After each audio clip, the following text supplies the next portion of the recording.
तो चलो नमस्कार, सभी का स्वागत है। आज का सेशन बहुत ही खास होने वाला है, बहुत ही यूनिक सेशन होने वाला है। अभी जो आप पीछे देख रहे हैं हमारी, ये एसएससी मंत्रा है। ये प्रीवियस ईयर क्वेश्चंस का कलेक्शन है। आप लोग अक्सर मैं देखता हूँ बच्चों को ना कि यूट्यूब पर कोई रैंडम वीडियो वो देखते हैं। मान लीजिए कोई टीचर वर्ड्स पढ़ा रहे हैं तो 10 मिनट वर्ड देख लिया, 5 मिनट कोई एरर फाइंडिंग का क्वेश्चन देख लिया। वो कभी खुद बैठ के सोचिए कि वो आपका टाइम कहाँ गया, आपने उससे क्या, आपका इनपुट क्या हुआ, आपका लाभ क्या हुआ। तो मैं कभी भी वो रैंडम कुछ करने के पक्ष में नहीं रहता। मैं हमेशा कहता हूँ कि जो करें सॉलिड करें, दबा कर करें। ये जो बुक है, तो एक तो क्वेश्चन जो है वो बहुत ही मॉडरेट लेवल से शुरू होते हैं, एकदम जीरो लेवल वाले, वो जो क्या बोलते हैं आप लोग, झंडू बाम क्वेश्चन। मॉडरेट लेवल से शुरू होकर हाई लेवल तक जाते हैं, एक्सट्रीम लेवल तक क्वेश्चन जाएंगे। और सारे क्वेश्चन इस तरह के हैं ना जो आपकी अंडरस्टैंडिंग को इंप्रूव करेगा। जब आप फिलर के क्वेश्चन जो हम लोग करेंगे देखेंगे आप, तो उनको देखकर लगेगा कि वो आपकी समझ को खोलेंगे। और ये जो फिलर के क्वेश्चन हम लोग करेंगे, ये आपको क्लोज टेस्ट में बहुत मदद आने वाले हैं। जब 4 ऑप्शन होता है, एक ही जैसे होते हैं, सिनोनिम्स कई बार होते हैं, और उसमें हमको एक चुनना होता है वो कोलोकेशन के आधार पर, तो वैसी चीजों को देखेंगे। इस बुक के बारे में मैं 2 मिनट बता दूं। बुक में एरर के 1050 क्वेश्चन है, अलग प्लेलिस्ट बनी हुई यूट्यूब पर। बोल्ड पार्ट करेक्शन के 1000, इडियम्स के 400, फिलिंग द ब्लैंक्स के 500, जो हम लोग अभी करने वाले हैं। कृपया इस वीडियो में लास्ट तक बने रहोगे, बहुत कुछ सीखोगे। और आज ये वीडियो देख रहे हो या 6 महीना बाद या साल भर बाद, डजेंट मैटर। इस बुक का जो पीडीएफ है, उसका जो पीडीएफ की जो लिंक है वो डिस्क्रिप्शन में है। बुक का फोटोकॉपी करा लो, खरीदने की बात नहीं है, फोटोकॉपी करा लीजिए। 100 पन्ने की किताब है, 50 रुपये लगेंगे। और ये स्पेलिंग एरर जो है ये 1000, ये बहुत ही इंपॉर्टेंट है। सारे की सारी चीज़ बहुत इंपॉर्टेंट है, बहुत टॉप लेवल, एकदम टॉप नॉच क्वेश्चन जो है उस तरह के क्वेश्चन वो आप खुद ही देखेंगे तो आपको समझ में आएगा। लेकिन उसके लिए इसको बनाना जरूरी है। तो रैंडम इधर उधर जो आप करते रहते हैं ना, 10 मिनट ये देख लिए, 5 मिनट वो देख लिए, कोई मैडम जो है सिनोनिम्स बता रही हैं तो आपने वीडियो खोल दिया। अब वो 1 मिनट का, ये बाबू सिनोनिम्स है और ये वर्ड है, उसके 5 सिनोनिम्स है। आपने 10 मिनट देखा भी, क्या अगले दिन आपको एक भी याद होता है क्या उससे? तो इस तरह समय किल नहीं करें, जो भी करें ना ठोस काम करें। तो इस बुक को हम लोग पूरे विधिवत खत्म कर रहे हैं। मेरी तो इच्छा थी कि मैं सीपीओ, ये जो मार्च 2025 वाली सीपीओ, उससे पहले इसको मैं पूरा यूट्यूब पर खत्म करूं। बट वो आपके ऊपर है, जितना अच्छा रिस्पॉन्स आप देंगे मैं उतना इसको तेजी से खत्म करने का प्रयास करूंगा। आवाज सही आ रही है सबको? कोई दिक्कत नहीं है? चलो जी, तो आज का हमारा ये पिलर सेक्शन शुरू कर रहे हैं। आप सभी का ढेर सारा इसमें प्यार चाहिए। और ये बहुत, मतलब ऐसा इसलिए नहीं कि मेरी किताब है, मैं एकदम दिल से, बहुत आत्मविश्वास और बहुत निष्ठा के साथ ये बात कर रहा हूं कि एक बार इसको बनाकर देखना। कसम से कह रहा हूं, मतलब डायरेक्ट क्वेश्चन से अगर एग्जाम में नहीं आए ना, मैं खुद ही हतप्रभ रह जाता हूं कि ये मेरी किताब है। कलेक्शन का रेंज इतना वाइड है इसका, मतलब वो रिपीटिशन नहीं है क्वेश्चंस के। वो जो तुम चुने चुने हुए वर्ड वाले जो फिलर के क्वेश्चन आते हैं, प्रीपोजिशन के क्वेश्चन आते हैं, फ्रेजल वर्ब के क्वेश्चन आते हैं, उनका ये कलेक्शन है। आपने कोई रैंडम कोई आप सेट लगा लिया, यूट्यूब पर कोई सेट चल रहा है, आपने रैंडम उसको कर लिया ना, आपके पास वो क्वेश्चन आपने बनाया ना, उसका नोट्स बनाया, तो क्या फायदा वैसा देखने का? वो आप केवल टाइम किल करते हैं। सॉलिड इस बुक को बनाइए, यकीन मानिए। अब कितने 4000 क्वेश्चन है, रोज 1-2 घंटा बनाओ, सॉल्यूशन मिलाओ। पूरा सॉल्यूशन यूट्यूब पे डाल रहे हैं और कोशिश करेंगे जितना क्रंच रखेंगे, वीडियो को ज़्यादा लेंदी नहीं करेंगे, सॉल्यूशन को क्रंच रखेंगे, टू द पॉइंट चलेंगे। चलिए, तो ये हो गई बकवास समाप्त। अब हम लोग काम अपना शुरू करते हैं। और कृपया और लोगों को जोड़ दो, सेशन लंबा चलने वाला है तो मजा आएगा। हाँ बिल्कुल, ये न्यू चैनल है, फर्स्ट बार इस चैनल पे लाइव आ रहा हूँ। तो इसको हम लोग कर रहे हैं। एरर के ऑलरेडी 2 वीडियोस मैंने बना दिए हैं, डाल दिए हैं, तो देखिए उसका एक प्लेलिस्ट भी बना दिया गया। ये फिलर वाला हम लोग चालू कर रहे हैं। चलिए जी,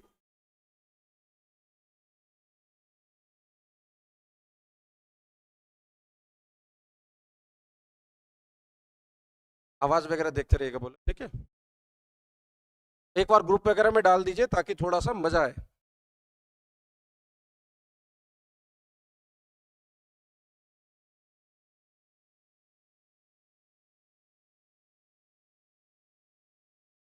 क्या बोला वो? चलो बच्चा, कलर मैं रेड ले ले रहा हूँ, आप बताओगे अगर देखने में दिक्कत होगी तो कलर चेंज कर।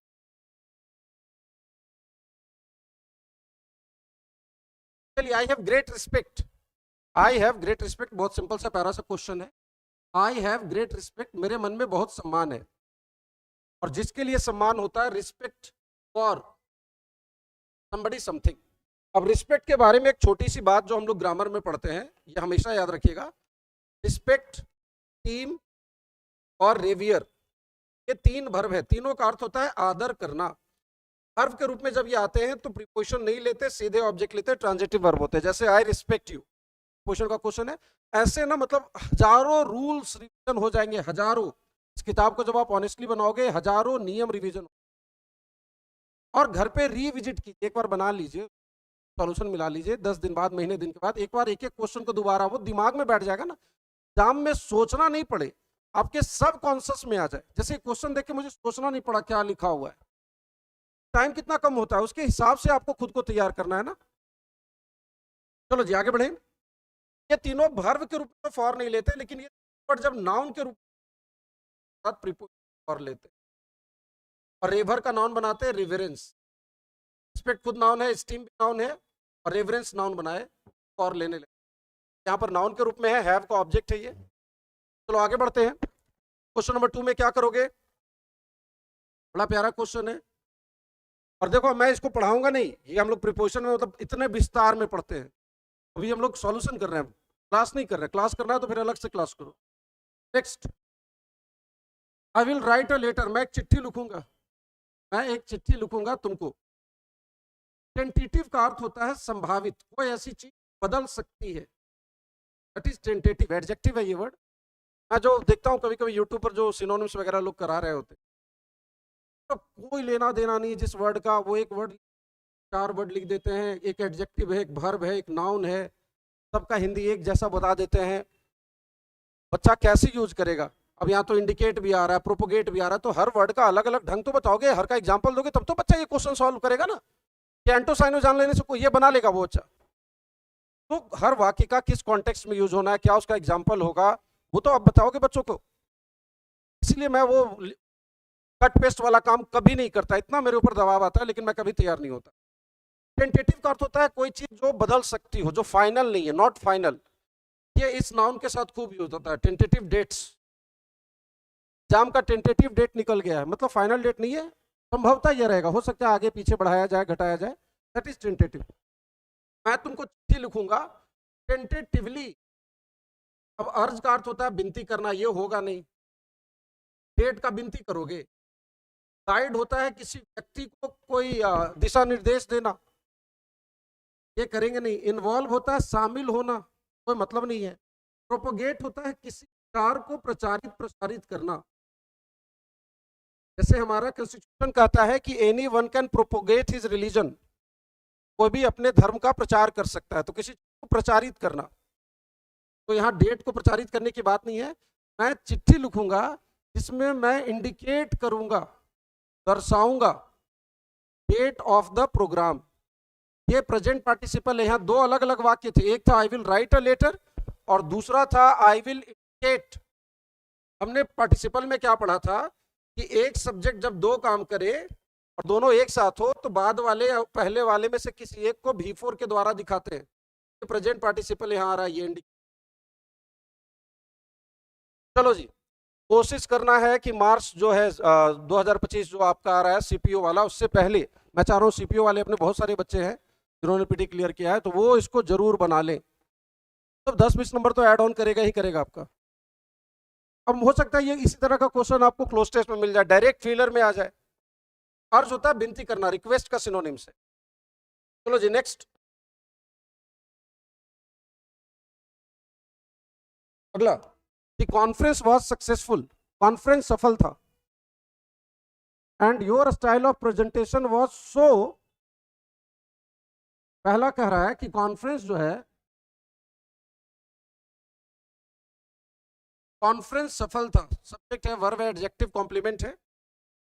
And your style of presentation, और प्रेजेंटेशन का तुम्हारा स्टाइल वाज सो, अब ये सो को हमें एडजेक्टिव चाहिए, सो दैट बनावट है कि हर किसी ने इसे पसंद किया, दैट एवरीवन लाइक्ड इट। अब डिफिकल्ट था तो हर कोई पसंद क्यों करेगा। और स्टाइल जो है वो भरोसेमंद, आपका स्टाइल भरोसेमंद होता है या आदमी भरोसेमंद होता है? आदमी। तो ट्रस्ट वर्दी वर्ड जो है वो किसी स्टाइल के लिए नहीं लेंगे ना कि लखेरन का स्टाइल भरोसेमंद है, लखेरन चचा भरोसेमंद है। ट्रस्ट वर्दी का अर्थ होता है भरोसेमंद। यहाँ जो भी आप एडजेक्टिव लेंगे वो क्वालिफाई करेगा इसको। तो ट्रस्ट वर्दी वर्ड स्टाइल के लिए हो नहीं सकता। वैल्यूएबल, आपका स्टाइल वैल्यूएबल था। अब वैल्यूएबल वर्ड सलाह आपका वैल्यूएबल हो सकता है, आपका आपकी बातें वैल्यूएबल हो सकती हैं, आपके निर्देश वैल्यूएबल हो सकते हैं, आपका स्टाइल वैल्यूएबल कैसे होगा? ये वैल्यूएबल वर्ड स्टाइल के साथ कैसे आएगा? तो मीनिंग नहीं बन रहा कि योर स्टाइल वाज वैल्यूएबल। अब दो वर्ड बना, एक वंडरफुल और एक कंड्यूसिव। कंड्यूसिव होता है सहायक, कंड्यूसिव होता है सहायक, कोई चीज जो किसी और चीज को आसान बनाए। अब किसी आदमी का स्टाइल जो है वो सहायक हो सकता है क्या? ये कंड्यूसिव वर्ड मीनिंग के हिसाब से तो हम यहाँ ले सकते हैं कि सर कंड्यूसिव भी आ रहा है और ये वंडरफुल भी आ रहा है, कि आपका स्टाइल बड़ा सहायक था। लेकिन स्टाइल के लिए ये एडजेक्टिव नहीं है ना। हम लोग किसी चीज को बोलते हैं कि वो कंड्यूसिव है। जैसे हम लोग एग्जांपल क्या दिए थे, इसका जो हम लोग एग्जांपल करते हैं क्लास में, संतुष्टि। संतुष्टि को अंग्रेजी में क्या बोलते हो? कंटेंटमेंट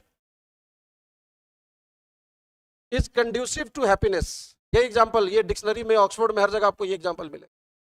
संतुष्टि सहायक होती है खुशी के लिए। स्टाइल सहायक है का क्या मतलब है? आपका स्टाइल इतना जबरदस्त था, वंडरफुल था, तो राइट आंसर जो होगा वो वंडरफुल होगा। आपका स्टाइल इतना वंडरफुल था कि सब लोगों ने इसे पसंद किया। चलो जी आगे बढ़ेंगे। नेक्स्ट,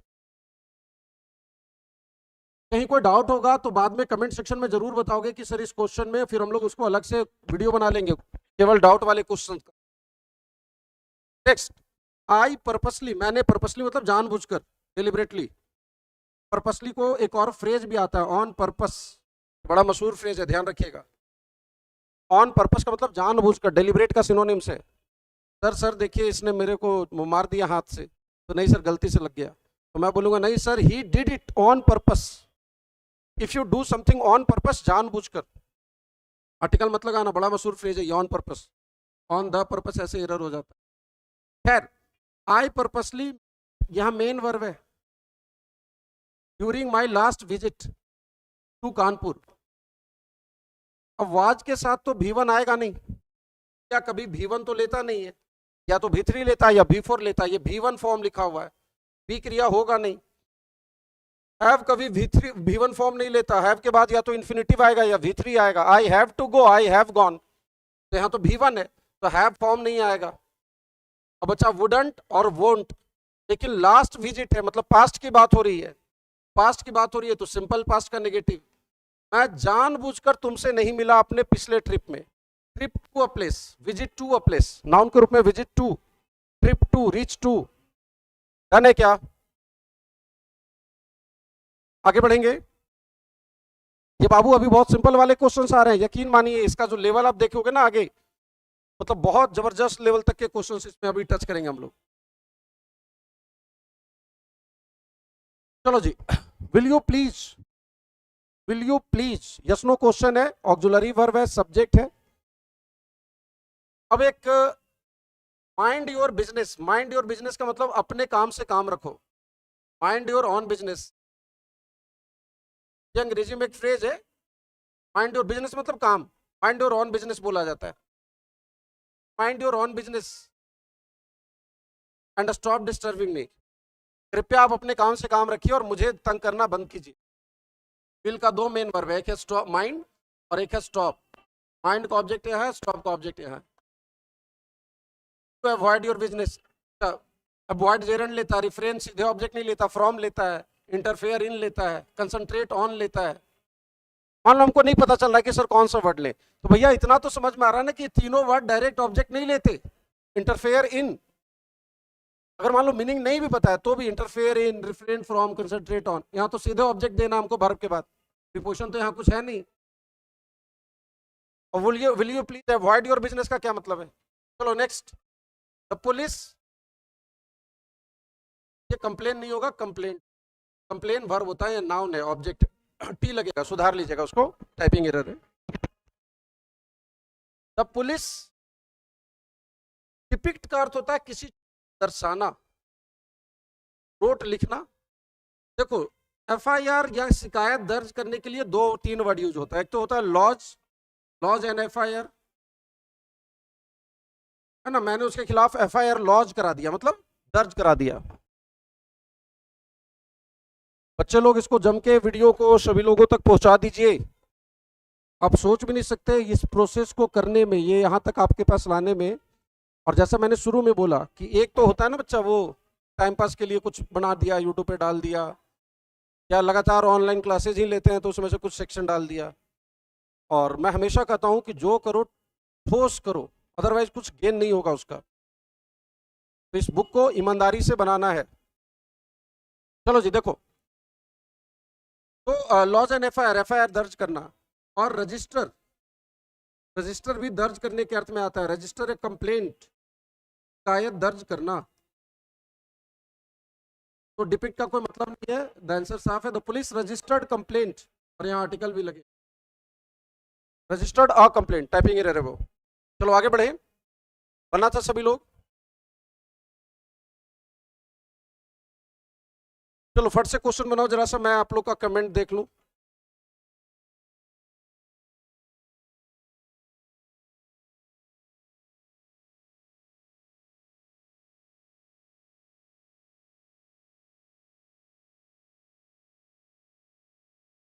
चलिए दीपक, सुमेश, बहुत सारे लोग जुड़े हुए हैं, सोनू।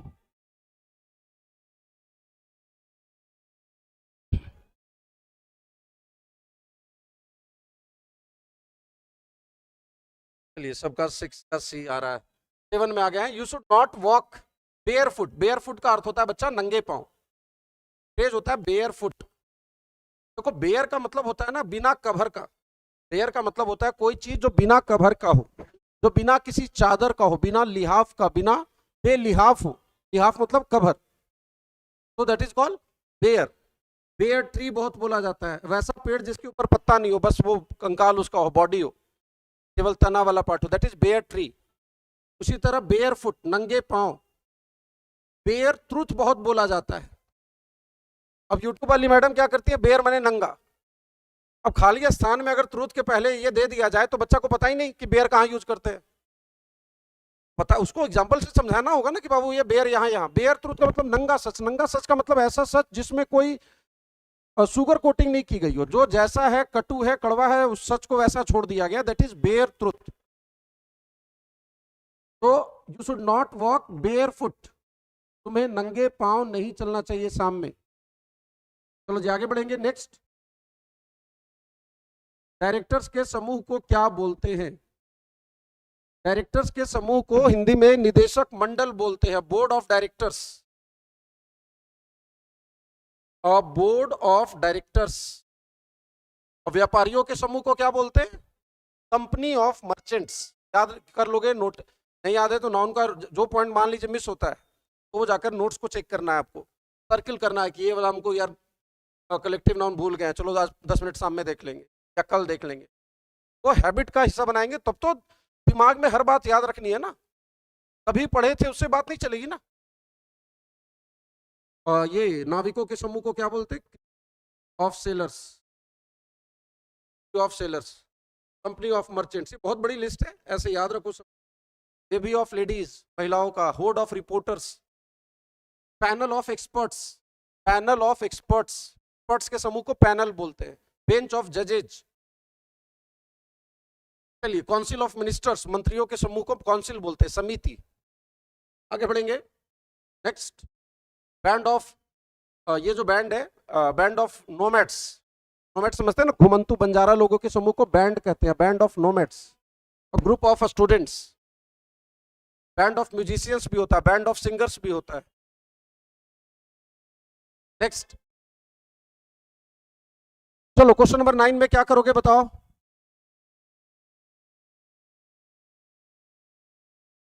सोनू जी, भोला जी, दीपक बाबू, पवन, जितने लोग जुड़े हुए हैं सारे लोग फट से बताओगे। Sohan on is on. On is on का मतलब होता है बाबू अपने आप, अपने ऊपर, अपने आप या खुद से। जैसे ही did it, he did it on his on, मतलब अब उसने ये काम अकेले किया, बिना किसी हेल्प के, विदाउट एनी हेल्प। का मतलब होता है विदाउट एनी हेल्प।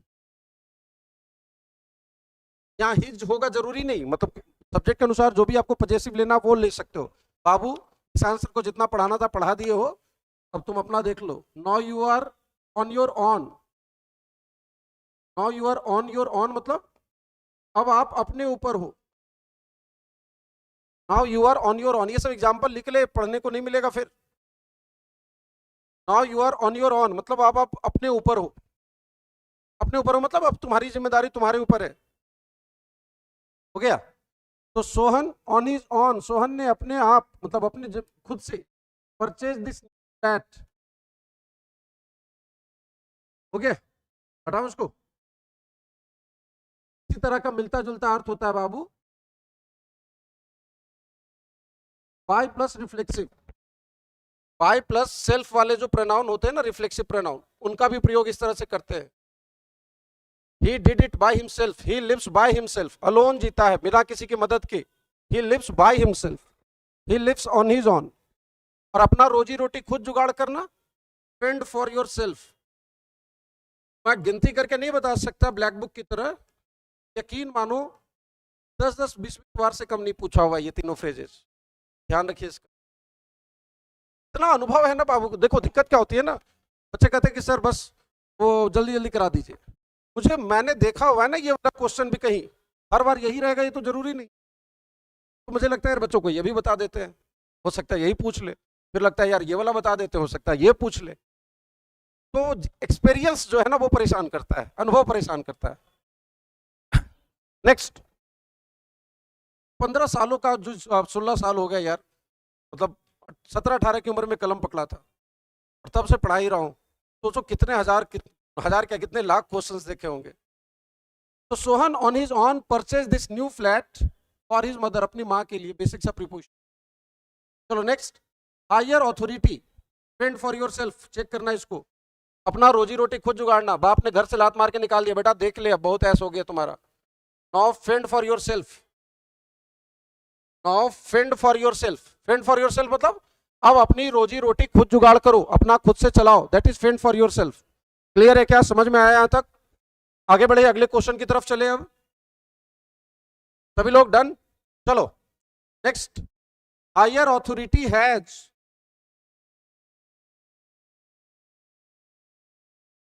अब एग्जामिन जो है, एग्जामिन सीधे ऑब्जेक्ट लेता है, जांच करना, प्रीपोजिशन, यहां प्रीपोजिशन लगा हुआ है।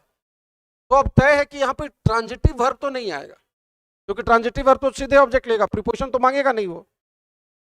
तो एग्जामिन ए पेशेंट, रोगी का जांच करना, एग्जामिन का मतलब होता है जांच करना, तो यहां तो होगा नहीं, एग्जामिन तो होने से रहा।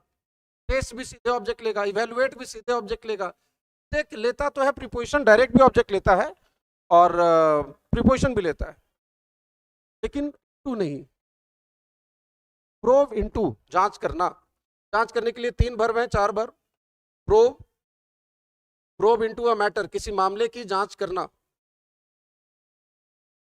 The CBI is probing into this matter, ये वही अर्थ है जो अर्थ आपका इंक्वायर का है। इंक्वायर की स्पेलिंग आई से भी शुरू हो सकती है, ध्यान रखोगे। इंक्वायर इनटू अ मैटर, और किसी हल्के फुल्के मामले की जांच करना, लुक इनटू अ मैटर, और इन्वेस्टिगेट अ मैटर। लेकिन ध्यान रखना इन्वेस्टिगेट में इनटू नहीं लगाना है, इन्वेस्टिगेट में इनटू का प्रयोग नहीं करना है।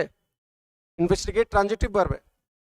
मैंने प्रिंसिपल के पास शिकायत की, क्लास टीचर की, प्रिंसिपल ने कहा we will look into this matter, हम इस मामले की जांच करेंगे।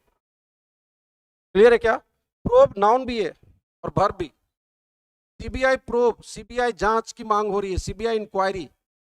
चलो जी, डन है क्या? आगे बढ़ेंगे, लिख लोगे इसको, जिनको लिखना होगा, नोट्स बनाना होगा, वीडियो पॉज करके, चूंकि मुझे वीडियो को ज्यादा लेंदी नहीं करना है, बहुत सारे क्वेश्चन। सीबीआई प्रोब मतलब सीबीआई जांच, और प्रोब देखो इंक्वायर इनटू लेगा ही लेगा, लुक इनटू लेगा ही लेगा, इन्वेस्टिगेट इनटू नहीं लेगा, प्रोब सीधे ऑब्जेक्ट भी लेता है, इनटू लेके भी लेता है। क्लास में एग्जांपल क्या करते थे, they are probing my past, शादी मेरी ठीक हो गई है, लड़की वाले गांव गए हैं मेरे बारे में पता करने। दे आर प्रोबिंग, वो जांच कर रहे हैं, माई पास्ट, सीधे ऑब्जेक्ट दे दिए बिना इनटू के। After, after reaching New York, New York पहुंचने के बाद, आफ्टर यहां पर हमारा प्रीपोजिशन है ना क्या?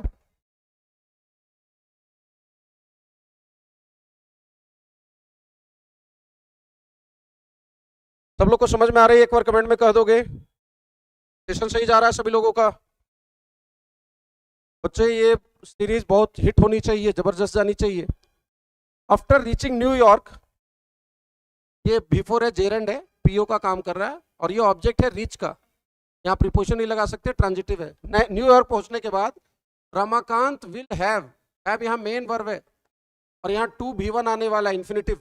हैव के बाद फुल इन्फिनिटिव आएगा, अगर टू लग गया तो V1 आएगा। Ramakant will have to, acquaint का अर्थ होता है परिचित, परिचय करना, लेकिन एक्वेंट का मामला क्या है कि acquaint one self with something. जैसे जब मैं दिल्ली पहली बार रहने गया तो 10 दिन खूब घूमे, एकदम ऑटो पकड़ लेते थे, ओला उबर करके खूब इन्हें उन्हें घूमते थे। 10 दिन में पूरा दिल्ली समझ गए। आई एक्वेंटेड, मैंने परिचय कराया, my self with the city. Preposition मैं बार बार हाथ जोड़ के बोलता हूं, जिनको उन्होंने नहीं समझते हैं प्रीपोजिशन का महत्व, तब माथा में पता नहीं मास्टर लोग क्या कर दिया। प्रीपोजिशन आर नॉट ओनली कि बस वो फिलर में आएगा बनावट से। अब ये देखो फिलर मतलब प्रीपोजिशन का क्वेश्चन तो नहीं है, लेकिन बनेगा प्रीपोजिशन से ही। यही चीज क्लोज टेस्ट में होता है, यही चीज PQRS में होता है। बच्चे समझते नहीं है कि उसके असरात कहां कहां होते हैं। एक्वेंट का अर्थ होता है परिचय कराना है। बाबू यहाँ पर जो है एक्वेंट हिमसेल्फ के बाद प्रीपोजिशन टू आया हुआ है, तो एक्वेंट तो आएगा नहीं। डेवलप के बाद रिफ्लेक्सिव का कोई मतलब नहीं है। सबमिट हिमसेल्फ, सबमिट का मतलब होता है जमा करना या झुकना, उसका कोई मतलब नहीं है। टू के हिसाब से adapt oneself to something, उसे नए माहौल के अनुसार ढलना होगा। रिकॉन्साइल भी इस तरह से आता है, reconcile oneself to something, नए वातावरण और माहौल के हिसाब से ढलना। डन है? बन गया था सभी लोग? आंसर लिख रहे हो ना, तो उसमें आप आंसर में वो क्वेश्चन नंबर भी लगा के लिखो, तब तो पता चलेगा ना कि आप CD जो कर रहे हो वो सही कर रहे हो या गलत कर रहे हो। चलिए जी, सोनू जी क्या क्या लिखे हुए? सी, हाँ जी सी सही है। चलो आगे बढ़ते हैं। ऑल्दो सुधा, ऑल्दो का प्रयोग कॉन्ट्रास्ट, दो विरोधाभासी बातों को दिखाने के लिए करते हैं। हालांकि सुधा जग चुकी थी early in the morning, had है। अब हैड के साथ V3 आता है या इन्फिनिटिव आता है? हैव का कोई भी फॉर्म हो, या तो उसके बाद V3 आएगा, या इन्फिनिटिव आएगा, या नाउन प्रोनाउन आएगा।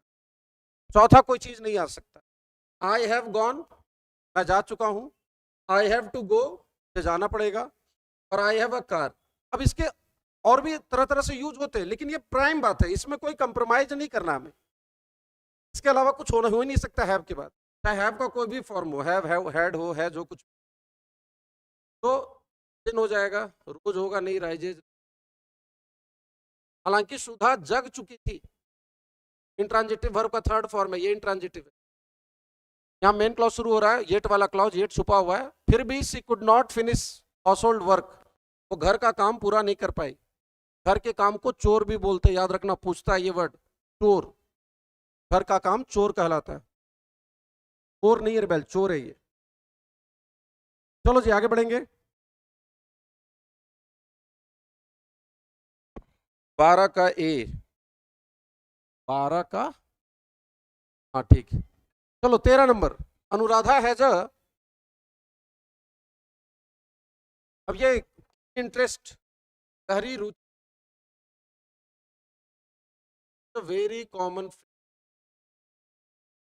कीन इंटरेस्ट इन, गहरी रुचि।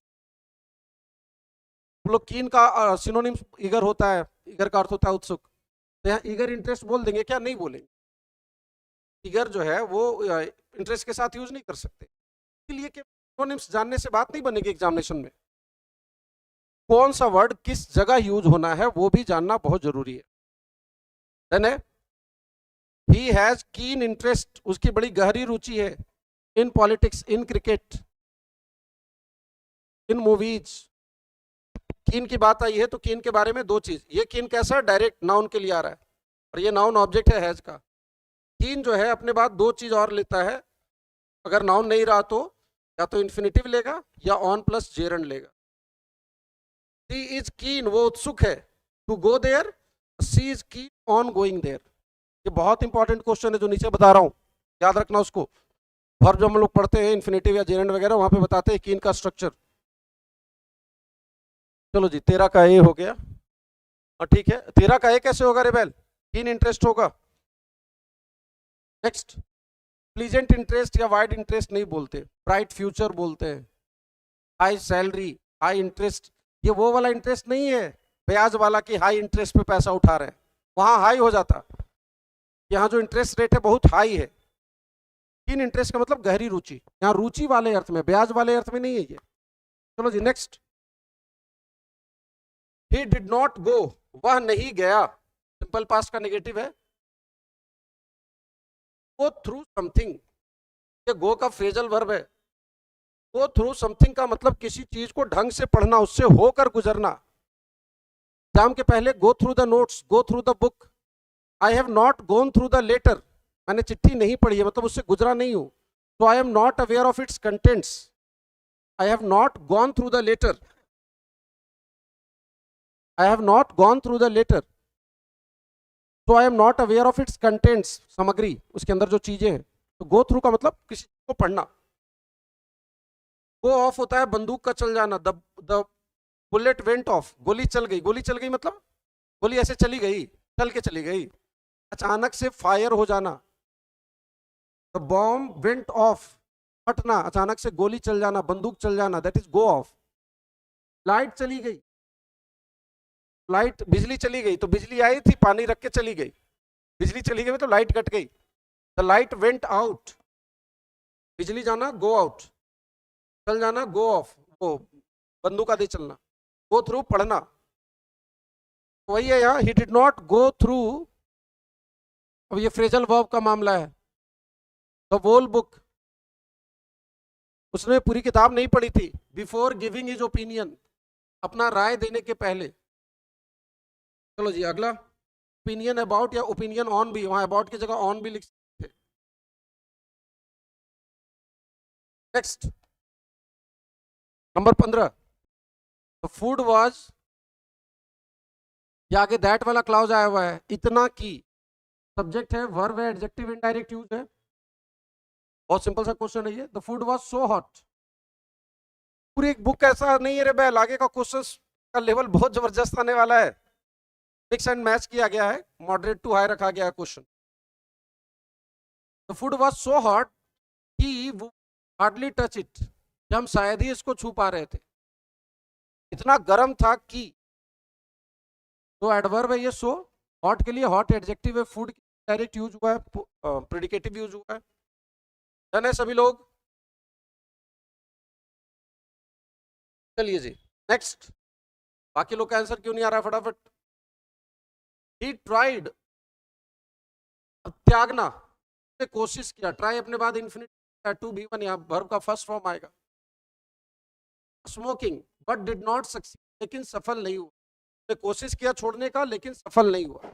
ही के लिए दो वर्ब है, ही ट्राइड और ही डिड नॉट सक्सीड, और दोनों को जोड़ा गया किससे? बट से, दोनों को जोड़ा गया है बट से।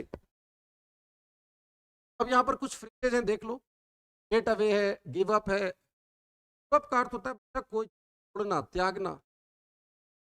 इतना आसान नहीं है, गिव अप के कई मीनिंग होते हैं, ये एक मीनिंग है। एक इन का अर्थ होता है किसी को धोखा देना, deceive. Salesman tried to take us in, उसने हमें मूर्ख बनाने का प्रयास किया, दैट इज टेक इन, किसी को मूर्ख बनाना, किसी को फूल बनाना, किसी को ट्रिक करना। He tried to trick us, he tricked me, he took me in. Away with, चीज सारा पाना, विथ लगेगा इसमें, किसी सामान आदि से किसी चीज को त्यागना या बंद करना के लिए डू अवे नहीं, डू अवे विथ या डिस्पेंस विथ बताए थे, छुटकारा पाना। I did away with Mohan, I did away with my old car. Put out, बत्ती आदि को बुझाना। और गेट गेट अवे का एक अर्थ भाग जाना, गेट अवे विथ समथिंग, कुछ गलत करके बच जाना, गलत करके बच जाना। बाबू अभी इतने सारे हो गए, ये तो लग रहा है कि कितना सारा हो गया सर। हाँ, टोटल 500 फ्रेज करना है, 500 में तो बम बम रहोगे, कभी एक को सवाल आए चाहे 5 सवाल आए, उससे अच्छा 500 फ्रेजल वो पढ़ लेना है।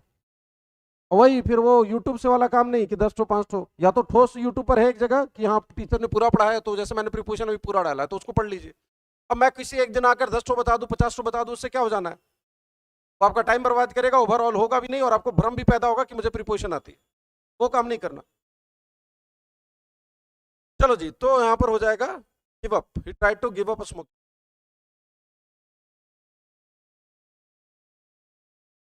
आगे बढ़ू, नेक्स्ट। वो रिकॉर्डिंग चालू कर दिए थे। Although Ramiya is very fat, हालांकि रामिया बहुत मोटी है, फैट एडजेक्टिव है, वेरी एडवर्ब है। और यंगर सिस्टर इज वेरी, अब उसकी छोटी बहन बहुत, ऑल्दो ये थे मतलब कॉन्ट्रास्ट है, एक तरफ कह रहे हैं कि रामिया बहुत मोटी है तो छोटी बहन क्या होगी, पतली होगी। एक्टिव का अर्थ होता है फुर्तीला, अब फैट का कंट्रास्ट में फुर्तीला नहीं लेंगे, फैट मोटा है, अब मोटा से मिलता जुलता वर्ड है ओबीज, बीमारी वाला मोटा। गेट सटाओ बोला। अरे यार सरस्वती पूजा है, ऊपर नीचे दाएं बाएं चारों तरफ डिम डिम बज रहा है, मुझे अपनी आवाज सुनाई नहीं पड़ रही है, मैं चिल्ला रहा हूँ। प्लम्प का भी अर्थ होता है मोटा या गुलफुल, गुलफुल के लिए चबी भी आता है, गुलफुल is a chubby girl, has a plump body. Roly poly आता है गुलफुल के अर्थ में, इसके अर्थ में रोटुंड भी आता है, ये सब मोटा या गुलफुल वाले अर्थ में आते हैं। पतला लोगों को, पतला और आकर्षक लोगों को लीथ गल्लीसम बोलते हैं, पतला और आकर्षक को स्लेंडर बोलते हैं। तो फलानी हीरोइन है ना इलियाना डिक्रूज, उसका स्लेंडर बॉडी फिगर है, तो बहुत थिन एंड अट्रैक्टिव। और लीन सबसे कॉमन वर्ड है, लीन पतला दुबला। तो स्टडी का अर्थ होता है मजबूत, तो फैट के कॉन्ट्रास्ट में लीन आएगा, है ना। She has a lithe figure, she has a lithe body, lissom body, याद आया। और फुर्तीला को एजाइल बोलते हैं, निम्बल बोलते हैं, लचीला को सपल बोलते हैं, प्लायंट बोलते हैं। नेक्स्ट, नहीं मानेगा ना सब, कहां पर जा रहा है।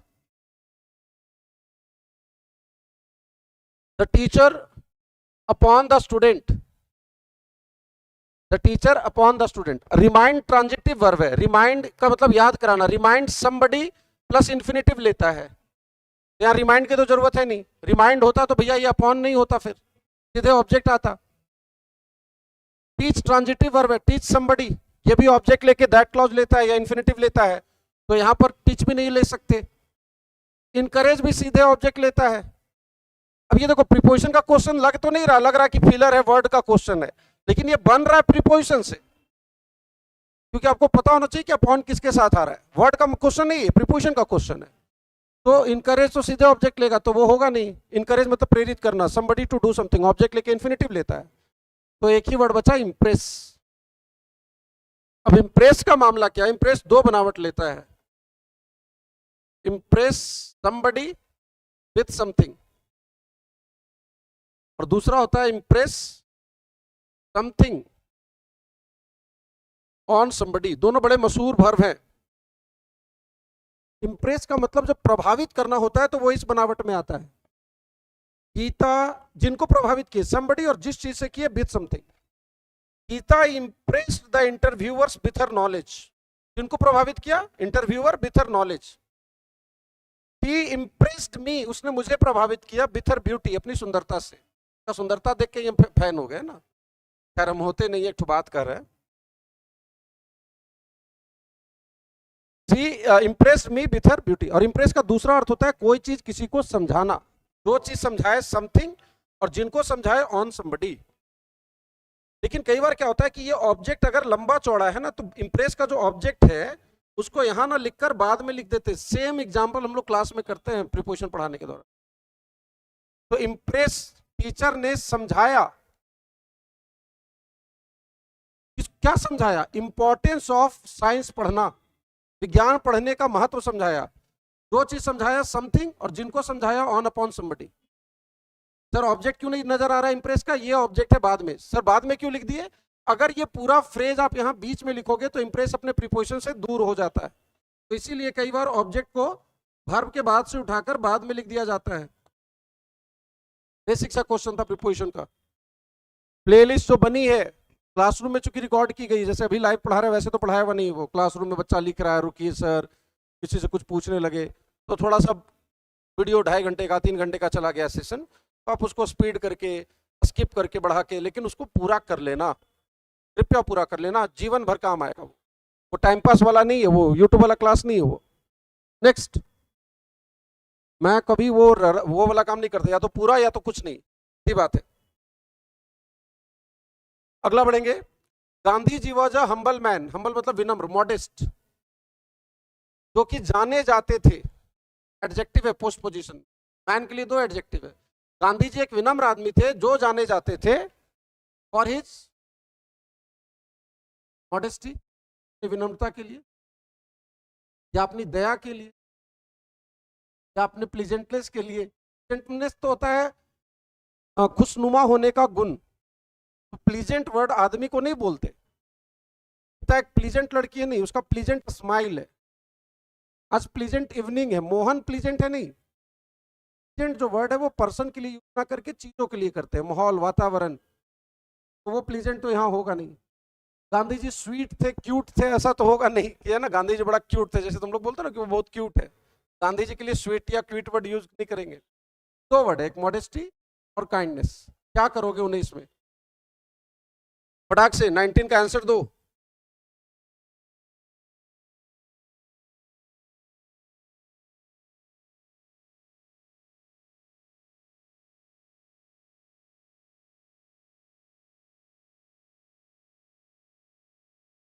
भोला बाबू डी बोल रहे हैं। 19 का आंसर का वेट कर रहा हूं, जल्दी बताओ।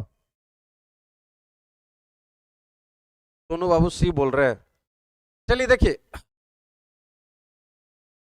अब हम्बल होने का जो गुण है, हम्बल एक एडजेक्टिव है, humble man, down to earth, soft spoken, भाषी, जो हाई फाई नहीं करता, जो पॉम्पस लाइफ नहीं जीता हो, तड़क भड़क वाला काम नहीं करता हो, प्रिटेंशियस नहीं हो।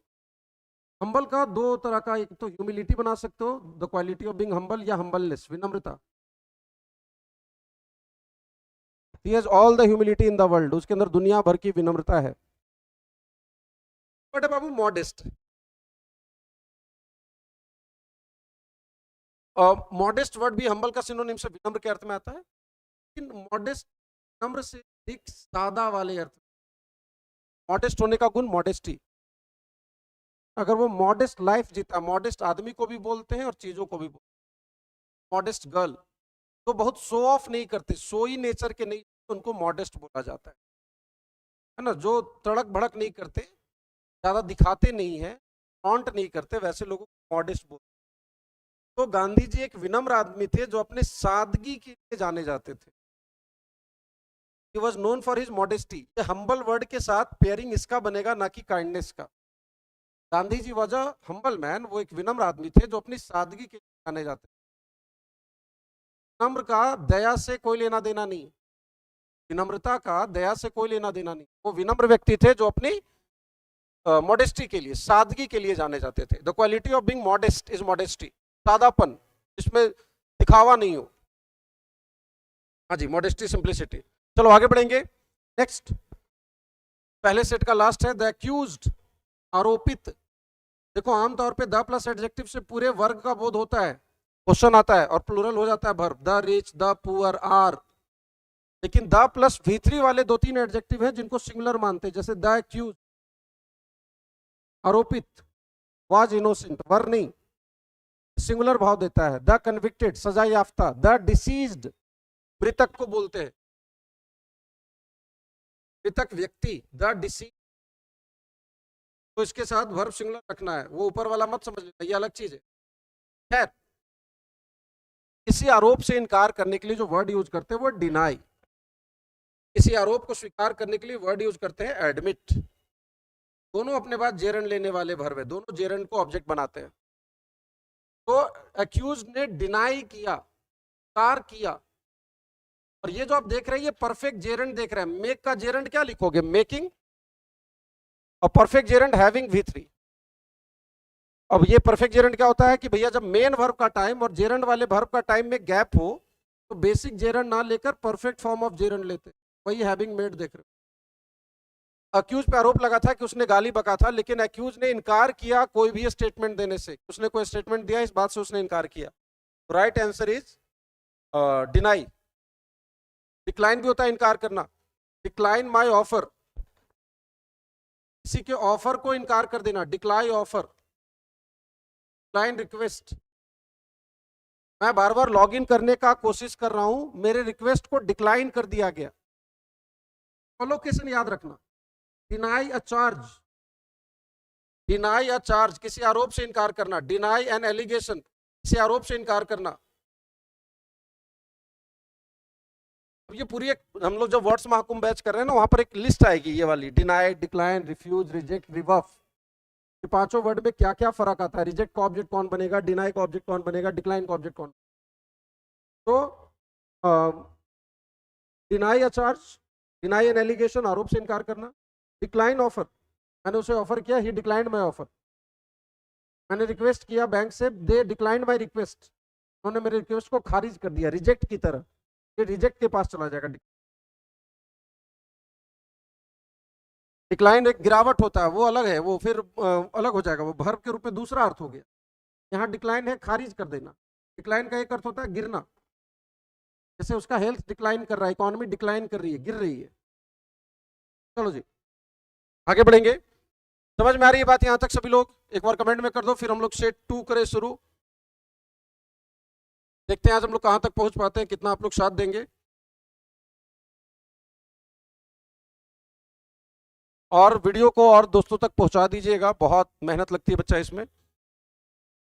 इंसेंटिव कुछ नहीं है ना, इंसेंटिव बस ये है कि मजा आएगा कि और लोगों तक हम पहुंच रहे हैं, हमारी बात पहुंच रही है।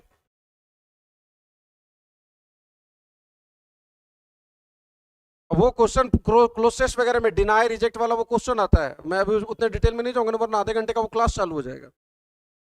घर पे बैठिए, उसका नोट्स बनाइए, देखिए डिनाई एलिगेशन कैसे होगा। चलो जी डन है, यहां तक समझ में आ रहा है सभी लोग? सेट 2 शुरू किया जाए। प्रेम से बोलिए सियावर रामचंद्र की जय।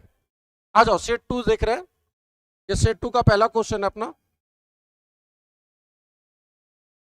If I would have told, ये टाइप 3 कंडीशनल का मेन क्लॉज है। इफ क्लॉज में ये होता है और मेन क्लॉज ऐसा होता है, ये पास्ट के अनफुलफिल्ड एक्शन या पास्ट की कल्पना को दिखाता है। If he had come here, यदि वो यहां आया होता, I would have killed him. बाबू मुझे ऐसा लग रहा है मैं डिस्को में खड़ा हूं, मुझे अपनी आवाज सुनाई नहीं दे रही है। आपको आवाज नहीं जा रही होगी, लेकिन चारों तरफ इतनी आवाज गूंज रही है ना, आई एम लिटरली, मैं शाउट कर रहा हूँ, चिल्ला रहा हूँ। वहां नहीं जा रहा ना, हमको तो चिल्लाना पड़ रहा है ना। चलो ठीक है, तो इफ ये बाहर बज रहा है उधर बज रहा है, नीचे वाला है। If subject had V3, subject ये पास्ट की कल्पना को दिखाता है। अब सर यहाँ तो हैड का कोई ऑप्शन ही नहीं, तो कई बार क्या होता है बाबू, ये टाइप 2 कंडीशनल ऐसा होता है, ये टाइप 2 का बेसिक स्ट्रक्चर, इसके वेरिएशंस बहुत सारे हैं। कई बार क्या होता है ना कि 3 और 2 का मिक्सचर होता है। जब प्रेजेंट की कल्पना दिखानी होती है तो हम लोग टाइप 2 बनावट लेते हैं। इफ ही वर हियर, यदि वह यहां होता, now at this moment, I would kill him, मैं उसे मार देता। ये प्रेजेंट की कल्पना। यदि वो कल आया होता, if he had come here yesterday, I would have killed him. कई बार इन दोनों को मिक्स करते हैं, 3 और 2 को, तो ये 3 और 2 का मिक्सचर है, हमारे पास कोई ऑप्शन नहीं है और। तो इफ आई वर यू, यदि मैं तुम्हारी जगह होता, हम इसकी जगह अगर हमारा ऑप्शन ये होता, if I had been you, यदि मैं तुम्हारी जगह अभी नहीं होता, कल परसों रहा होता, I would have told him the truth, मैंने उसे सच बता दिया होता। यदि मैं तुम्हारी जगह रहा होता, इमेजिनेशन ऑफ पास्ट, तो हैड बीन ले सकते थे, लेकिन चूंकि ऑप्शन नहीं है तो हम वर के साथ जा रहे हैं, टाइप 2 कंडीशनल ले रहे हैं। डन है, नेक्स्ट। समझ में आ रहा है सभी लोग?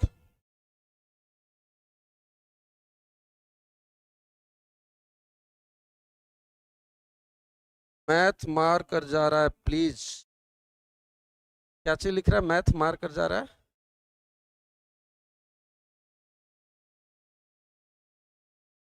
चलो ठीक है आगे बढ़ेंगे।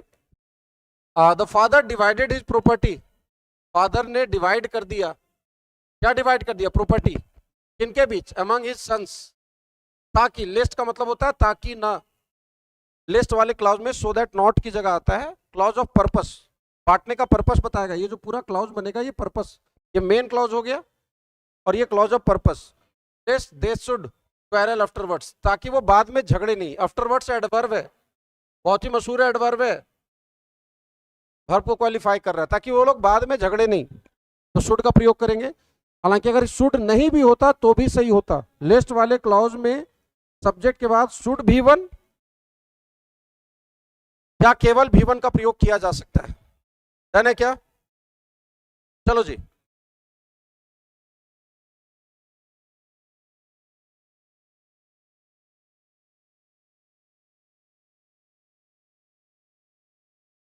मैथ कैसे पढ़े भाई? एनीवन रिकमेंड मी?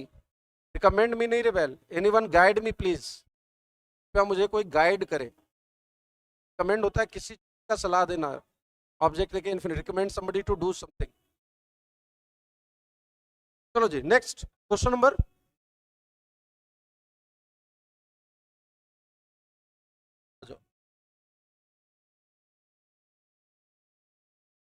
Question number 3। इंडिया को, इंडियंस नीड, भारत को जरूरत है सिंसियर नेताओं की। सिंसियर मतलब गंभीर, जो अपने कार्य के प्रति गंभीर हो। दे आर कॉल्ड सिंसियर, जो अपने काम को सीरियसनेस के साथ करते हो। सिंसियर, इसका नाम होता है सिंसियरिटी। ई जगह ITY हो जाएगा, याद रखना, स्पेलिंग में पूछ देगा। और मंत्रा में स्पेलिंग के 1000 क्वेश्चन है, वो भी कराऊंगा। और सीरियस वाले अर्थ में, सीरियस वाले अर्थ में एस का एक और वर्ड आता है सॉलिम, ये भी बहुत पूछता है। सॉलेमोथ, मतलब जो कसम, गंभीरता से जो कसम खाए हैं, सॉलेम प्लेस बोलते हैं। सॉलेम मैरिज, कोई ऐसी चीज जो गंभीरता से की जाती हो। ब्याह कैसे करते हैं? हंसते हंसते, हा हा तू आ गया अल्लाह अल्लाह थोड़ा सिंदूर भर दे माथा में, नहीं, वो सॉलेम प्रोसेस है। If something is सॉलेम that is being done seriously, वो बहुत गंभीरता पूर्वक किया जा रहा है। डन है क्या?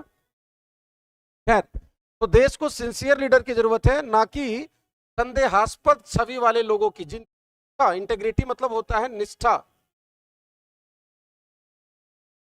निष्ठा, the quality of being full, the quality of being truthful is called integrity. Integrity word दो अर्थ में, यहां तो निष्ठा वाले अर्थ में, इसका एक और अर्थ होता है अखंडता। द क्वालिटी या the state of not being divided, हम देश की इंटीग्रिटी के लिए जान दे देंगे, मतलब अखंडता के लिए, अभिन्नता। The state of not being divided, that is integrity. National integrity के लिए मोदी जी ने बोला कि हम नेशनल इंटीग्रिटी से कंप्रोमाइज नहीं करेंगे, अगर कोई कहेगा देश को तोड़ने को तो उसको मार देंगे, ये कर देंगे, जो भी कर देंगे। तो integrity has two different meanings, one is the quality of being true, honest, and second is the quality of not being divided, the quality of being one, the quality of being all together.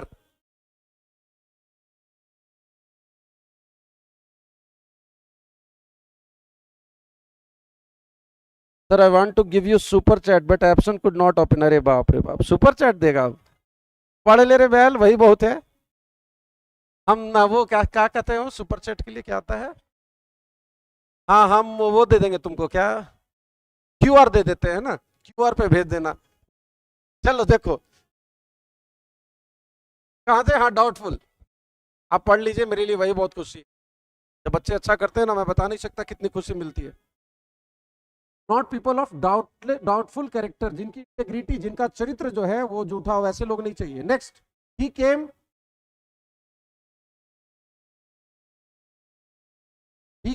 Group of people, पहने हुए, wearing white caps, जो object है participle का।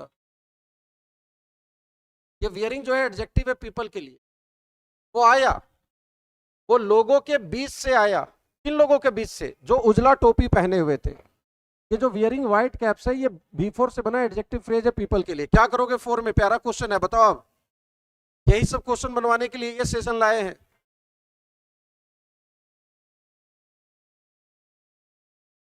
झट से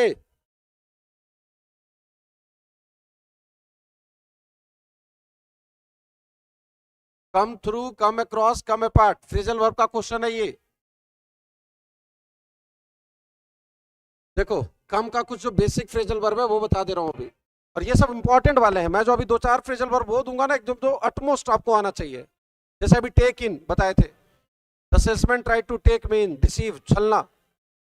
do away with, छुटकारा पाना। उसी तरह कम ऑफ, हैपन, घटित होना। बाबू पढ़ ले, ये पोछा मार वाला पढ़ाई नहीं है। तुम्हारी शादी कब होने जा रही है, कब हो रही है, फिक्स हो चुका है। When is your wedding coming off? Happen as arranged, कोई चीज जो अरेंज है उसका घटित तो होना। When is your wedding coming off? When is your wedding coming off? Come out, किसी चीज का, अब देखो दो तरह से यूज होता है, मैं हिंदी में लिख दे रहा हूं आसानी से समझने के लिए। प्रकाशित होना, किताब आदि का प्रकाशित होना, सच आदि का सामने आना। ट्रूथ विल कम आउट, हकीकत सामने आएगी। My book will come out in January, in March, मेरी किताब मार्च में आएगी दुनिया के सामने, दैट इज कम आउट। टूट कर अलग होना, कम अपार्ट, जैसे ही मैंने जग को उठाया द हैंडल केम अपार्ट, टूट कर अलग हो जाना, टूट कर अलग होना। इस अर्थ में कम ऑफ भी होता है और अपार्ट भी। ये जो है ना छत खराब हो रहा है यार, जगह जगह से सीमेंट का जो स्लैब है दैट इज कमिंग ऑफ, टूट के अलग हो रहा है। बड़ा प्यारे फ्रेज है ये सब। कम अक्रॉस, अचानक किसी चीज से मिलना। कम का पूरा लिख दूंगा तो आधा घंटा लगेगा। I came across Raju at the party, party में मैं राजू से मिला। He came across group of people, वो एक ग्रुप ऑफ पीपल से मिला जो कि उजले कैप पहने हुए थे।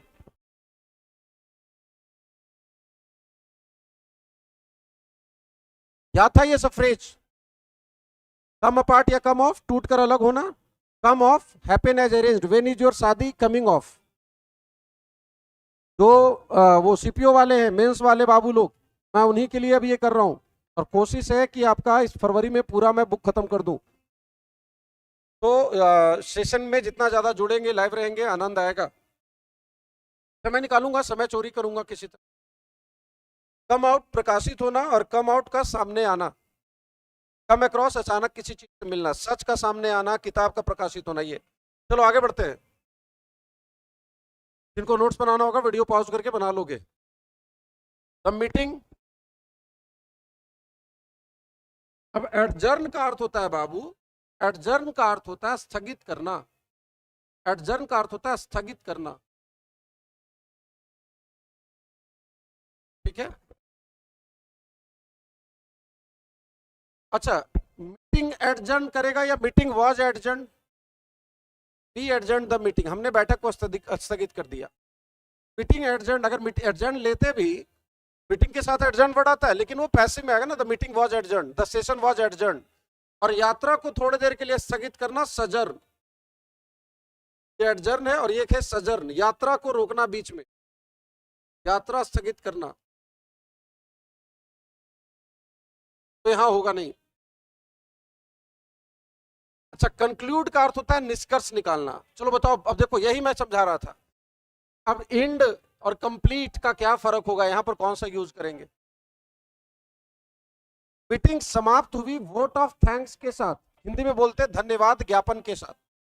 3 दिन से सेमिनार चल रही थी या 4 घंटे से बैठक चल रही थी। बैठक के अंत में जो बैठक के अध्यक्ष थे, जो प्रेसिडेंट थे, उन्होंने सभी सदस्यों का धन्यवाद दिया और उस तरह बैठक की समापन हुई। द मीटिंग स्थापित हुई, द मीटिंग खत्म हुई विथ धन्यवाद ज्ञापन। कंक्लूड वर्ड लो, कंप्लीट वर्ड लो, इंडेड, फॉलो का कोई मतलब नहीं बनेगा, एडजर्न का मतलब नहीं बनेगा। क्या करोगे यहां पर?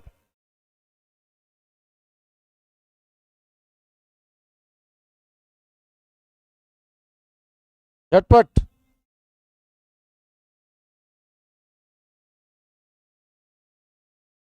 हो गया। किसी चीज का किसी रूप में समाप्त होना, कोई चीज जो बहुत लंबे समय से चल रही है और वो फाइनली अंत होती है, उसके लिए जो हम लोग वर्ड यूज करते हैं वो है कल्मिनेट। और शुरू होने के लिए वर्ड यूज करते हैं कमेंस। कमेंस होता है शुरू होना। अगर यहां रहता है the meeting commenced with Saraswati Vandana, the meeting commenced, commence बताए हैं, और जिस चीज के साथ शुरू हो, कमेंस विद समथिंग, प्रीपोजिशन में रट्टा लगवाते हैं इसका। Commence on a date, commence at a time और कमेंस विद समथिंग। हमारे स्कूल में एनुअल फंक्शन था, annual function commence with Ganesh Vandana, Ganesh Vandana के साथ शुरू हुई। और उसका उल्टा होगा आपका ये एंड विथ या culminated with, the meeting ended with, meeting समाप्त हुई, कंक्लूड होता है निष्कर्ष निकालना। मीटिंग अगर निष्कर्ष की बात होती तो यहां धन्यवाद ज्ञापन की बात नहीं करते, तो धन्यवाद ज्ञापन के साथ समाप्त हुई, एंडेड विथ बना था ये। माथा दुख गया यार, ये रहने दो, चलो आगे। Satyam did not like to discuss, Satyam did not like to discuss, Satyam पसंद नहीं करता डिस्कस करना। सत्यम ने पसंद नहीं किया, सिंपल पास्ट का नेगेटिव है, लाइक अपने बाद इन्फिनेटिव लेता है। सत्यम ने पसंद नहीं किया डिस्कस करना इस टॉपिक पर, हालांकि डिस्कस के बाद सीधे ऑब्जेक्ट आना चाहिए था। डिस्कस द टॉपिक, ये डिस्कस वर्ब है ना, डिस्कस के साथ प्रीपोजिशन ऑन नहीं लगाते हैं। I don't want to discuss this matter, I don't want to discuss this issue, I don't want to discuss this episode. Discuss on लेता है, लेकिन वो तब ऑन लेता है जब ऑन नॉन के रूप में आता है। खैर काल हमारा वो क्वेश्चन नहीं है। फर्दर, फर्दर का मतलब होता है एडिशनल, एक्स्ट्रा, मतलब जितना बात कर लिए कर लिए। I don't want to discuss it any further, जितना करना था कर लिए। फर्दर का प्रयोग अतिरिक्त, एक्स्ट्रा। फार्दर से कंफ्यूज नहीं करना, फार्दर डिस्टेंस के लिए आता है, बाकी का कोई मतलब नहीं है। अहेड का भी अर्थ होता है आगे, लुक अहेड, जीवन में, भविष्य में, फ्यूचर में आगे देखो, look ahead in the future. तो अहेड का भी अर्थ होता है आगे, लेकिन डिस्कस और वॉक आदि मामले में हम लोग फर्दर वर्ड का प्रयोग करेंगे। चलो जी नेक्स्ट आगे बढ़ते हैं। Question number 7, the organization is,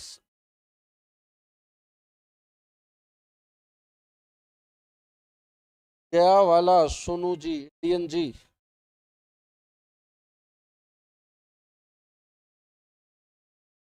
question साफ नजर आ रहा है ना क्वेश्चन में? ठीक है,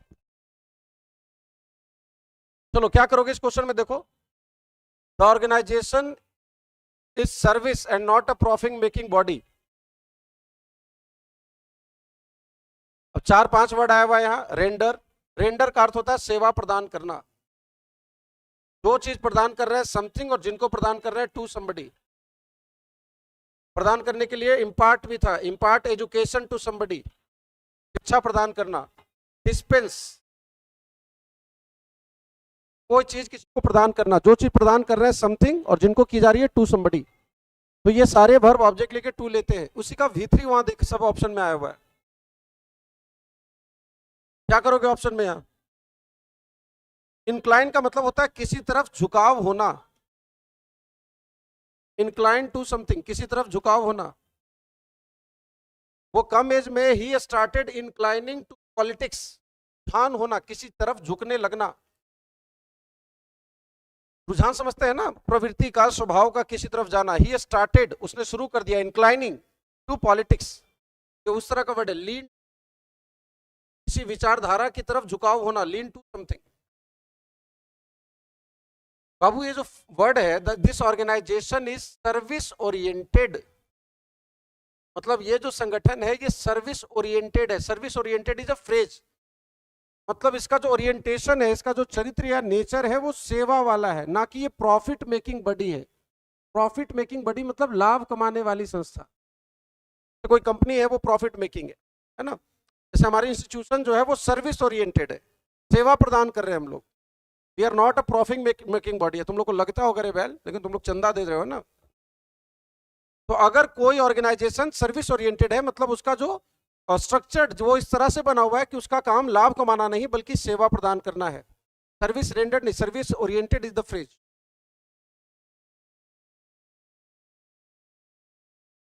अब ये जो क्वेश्चन है ना, इस तरह के क्वेश्चन ये आपको रीडिंग हैबिट से मिलते हैं, कि आपको पढ़ते सुनते पता होता है कि ये इस तरह से लिखा या बोला जाता है। वो इसीलिए मैं वर्ड में बार बार कहता हूं एग्जाम्पल्स के साथ पढ़िए, एग्जाम्पल्स के साथ पढ़िए। इंक्लाइन टू या लीन टू, किसी विचारधारा की तरफ झुकाव होना। रेंडर या इम्पार्ट या डिस्पेंस, कोई सेवा प्रदान करना। सर्विस ओरिएंटेड मतलब कोई ऐसी चीज जो सेवा देने के लिए बनी हो। नेक्स्ट, ही फॉरगॉट, वो भूल गया, फॉरगेट अपने बाद इन्फिनेटिव लेता है, टू टेल, टेल अपने बाद दो ऑब्जेक्ट लेता है, और दैट से बना नाउन क्लॉज, टेल अपने बाद डाई ट्रांजिटिव है ना, वो बताना भूल गया, किसे बताना, तुम्हें, और क्या बताना, तो टेल का दो ऑब्जेक्ट है, क्यू, और एक दैट से बना नाउन क्लॉज। समझ में आ रहा है इतना? जतिन वुड नॉट बी, अब रिजाइन से ऑब्जेक्ट तो लेगा नहीं, यहां सीधे ऑब्जेक्ट दिया हुआ है मेंबरशिप। अच्छा, मेंबरशिप ज्वाइन करते हैं क्या? ही ज्वाइंड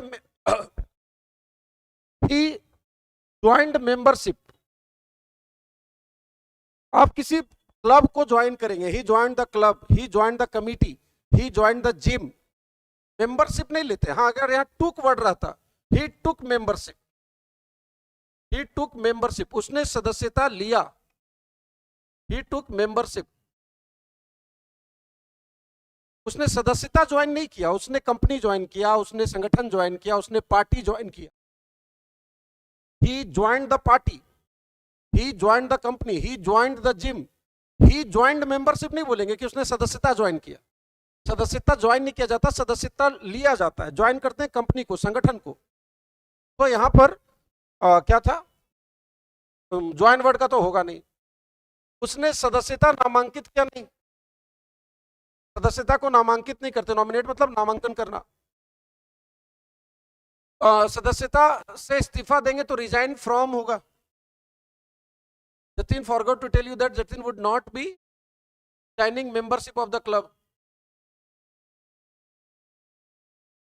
क्या करोगे 8वां में, सोच के जवाब दो जरा। मेंबरशिप में कौन सा वर्ड लोगे, आप लोग जवाब दीजिए।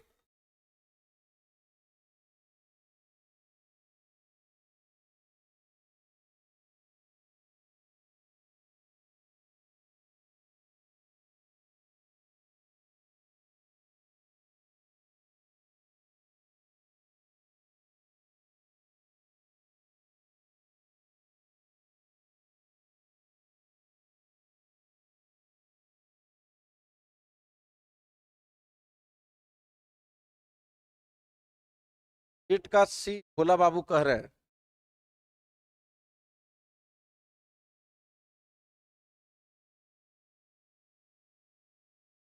अरे कंटेस्ट मेंबरशिप क्यों करोगे रिबेल, कंटेस्ट पद के लिए करते हैं, कंटेस्ट सदस्यता कंटेस्ट करेंगे। तो अभी तो बोले एक मेंबरशिप, बी है ना, तो बी के साथ B4 ले रहे हैं। जतिन तुमको बताना भूल गया कि वो नहीं लेगा, he would not be taking membership of the club. हालांकि कंटिन्यूअस की जरूरत नहीं थी, सीधे लिखते Jatin would not take, Jatin would not take membership, वो सदस्यता नहीं लेगा। नेक्स्ट, शैडो शर्मा, सर हम जहानाबाद। अरे बैल, अब ऐप चलाने का भी पैसा बचेगा या नहीं बचेगा, क्या तुम लोग सोचता है बताओ। पढ़ाई ऐसे नहीं होती है यार, अब 800 रुपया 1000 रुपया आदमी क्या क्या करता है जीवन, बताइए। मैं समझता हूँ दिक्कत होती है बच्चों को, हम एक मजबूरी हम है यार। चलो देखो आगे बढ़ते हैं, वेरी गुड। नेक्स्ट, आई सा हिम, मैंने उसे देखा, टी अपने ऑब्जेक्ट के बाद B4 लेता है, मैंने उसे देखा जाते हुए, मैंने उसे देखा जाते हुए। और ये देखो यहाँ दो वाक्य है, आई सा हिम गोइंग, मैंने उसे जाते हुए देखा, और दूसरा वाक्य था ही वॉज स्कॉटेड। स्कॉट का मतलब होता है किसी के द्वारा ले जाया जाना, किसी के द्वारा ले जाया जाना। ही वॉज स्कॉटेड बाय 2 पुलिसमैन, मैंने उसे जाते हुए देखा, 2 पुलिस वाले उसको लेके जा रहे थे। आई सा हिम गोइंग, ये पहला वाक्य खत्म हो गया, और ये दूसरा वाक्य सिंपल पास्ट पैसिव में है। अब दूसरा को प्रेजेंट पास्ट कंटिन्यूअस पैसिव में भी ऐसे भी लिख सकते थे, तो पहले लिखा हुआ वही लिखा हुआ, कुछ नहीं बदला। पढ़िए इसको,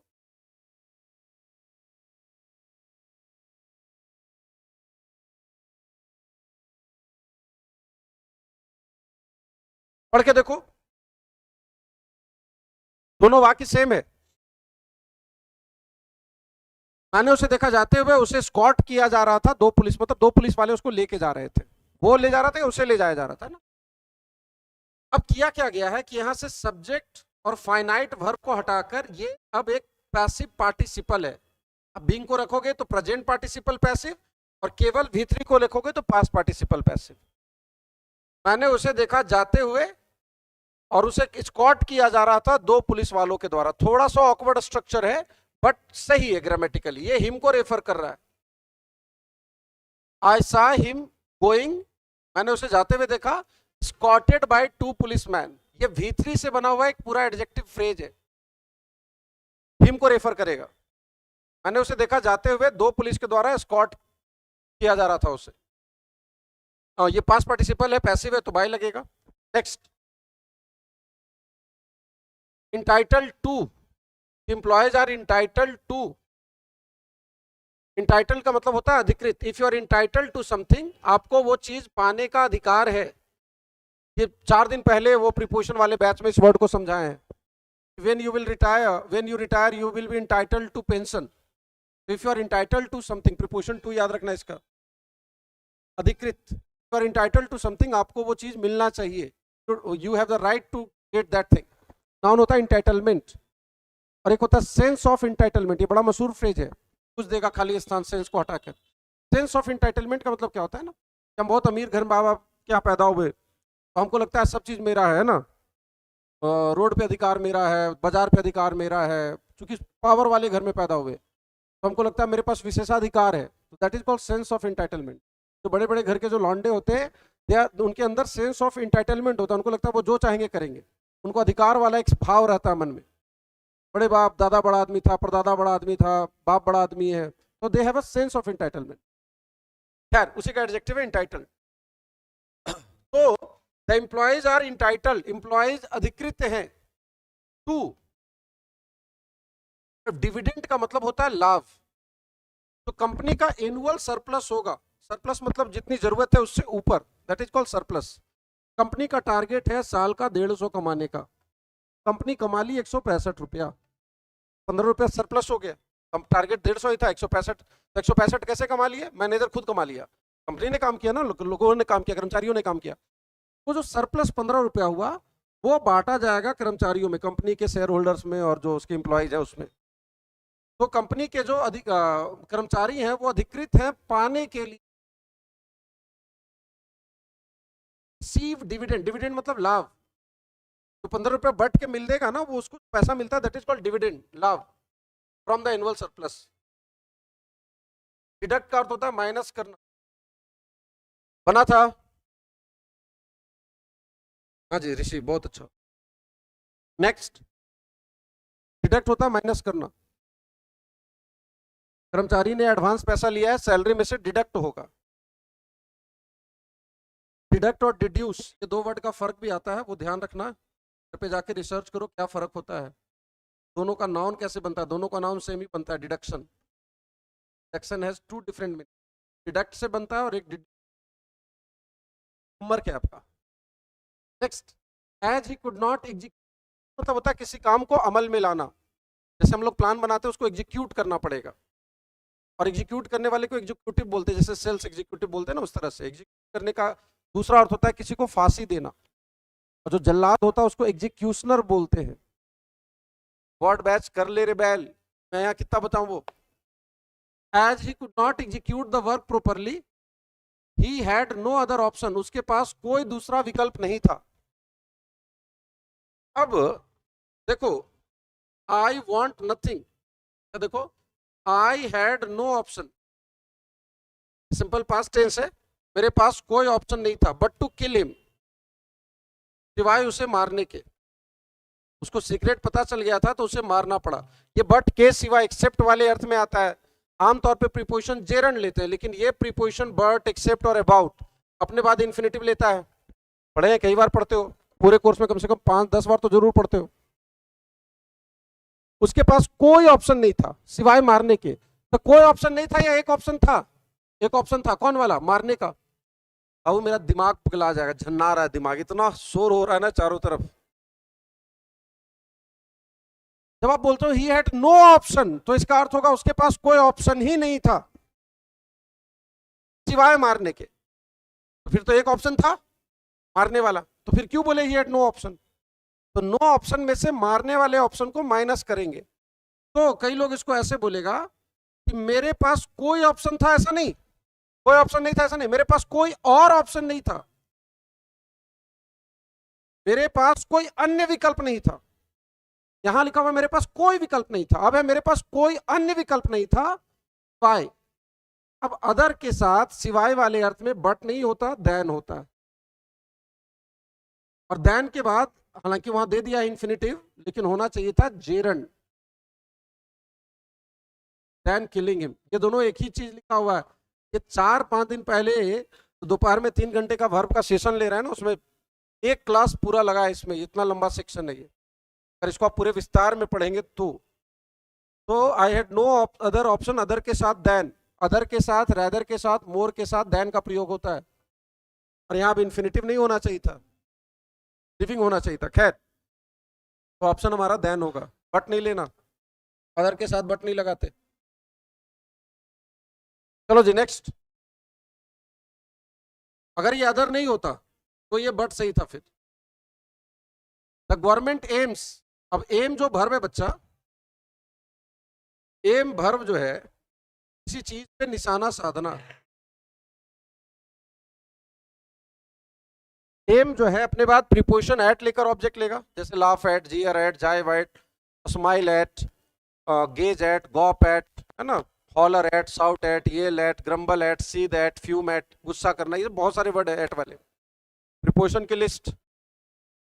सी is aiming at the first rank, उसका एम जो है पहले रैंक पर है, she is aiming at the first rank. और she aims at the first rank, aim अपने बाद इन्फिनिटिव भी लेता है और एट भी लेता है। The government aims at rehabilitating, rehabilitate मतलब दोबारा बसाना, ये जेरेंड है, पीओ का काम कर रहा है। अफेक्टेड मतलब प्रभावित, पीड़ित, अफेक्टेड वर्ड हालांकि जरूरत नहीं है, पीड़ित का मतलब ये जो प्रभावित हुआ, अफेक्टेड वर्ड यूज नहीं करते तो भी चलता। Affected victims of in the calamity, calamity मतलब कोई जो क्या बोलते हैं इसके लिए एग्जैक्ट वर्ड क्या बोलते हो, कैलामिटी को क्या बोलते हैं, बोला कोई बहुत बड़ी तबाही जो होती है उसको लिए हिंदी में एक वर्ड आता है, तबाही के लिए क्या वर्ड लेते हैं, जो भी लेते हैं, कैटास्ट्रॉफी जैसा, तबाही वाला, प्रलय वाला भाव, कोई बहुत बड़ी आपदा, हाँ सॉरी, कोई बड़ी बड़ी आपदा होती है ना, दैट इज, अभी अमेरिका में वो बहुत बड़ा जंगल जल गया, लाखों घर जल गए, हजारों घर जल गए, दैट इज अ कैलामिटी। और इसका एडजेक्टिव होता है कैलामिटस, कैटास्ट्रॉफिक।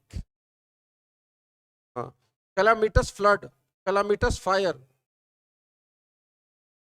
कैसी आग, एकदम तबाही लाने वाली आग। तो इन द कैलामिटी, कैलामिटी में जो लोग पीड़ित थे उनकी मदद के लिए सरकार उनको रिहेबिलिटेट करने का एम कर रही है। नेक्स्ट, मुझे एक चीज बताओ जो लोग अभी देख रहे हैं,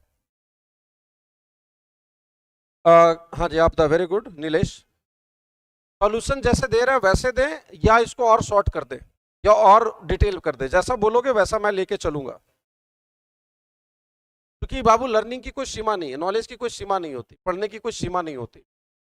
और चूंकि हमें अभी हमारा ओरिएंटेशन क्या है, एग्जाम ओरिएंटेड पढ़ाई करनी है। अभी आया था ना, कैरियर ओरिएंटेड सोच होनी चाहिए, एग्जाम ओरिएंटेड, सर्विस ओरिएंटेड, वो सब फ्रेजेस ध्यान रखना। तो इतना ही रहने दें, कम कर दे एक्सप्लेनेशन। अब जैसे देखो यही होता है ना, अभी जो मैं कैलामिटी बता रहा था उसका कोई लेना देना नहीं था, लेकिन चूंकि वाक्य में आया था तो मैंने सोचा अपनी तरफ से बच्चों को ऐड ऑन कर दे। इंडियन डिटेल से नहीं देखे, बाकी आमतौर पे मैं देखता हूँ ना यूट्यूब वगैरह पे लोग उतना विस्तार में पढ़ना लिखना नहीं चाहते, दुविधा रहती है मन में कि क्या करें।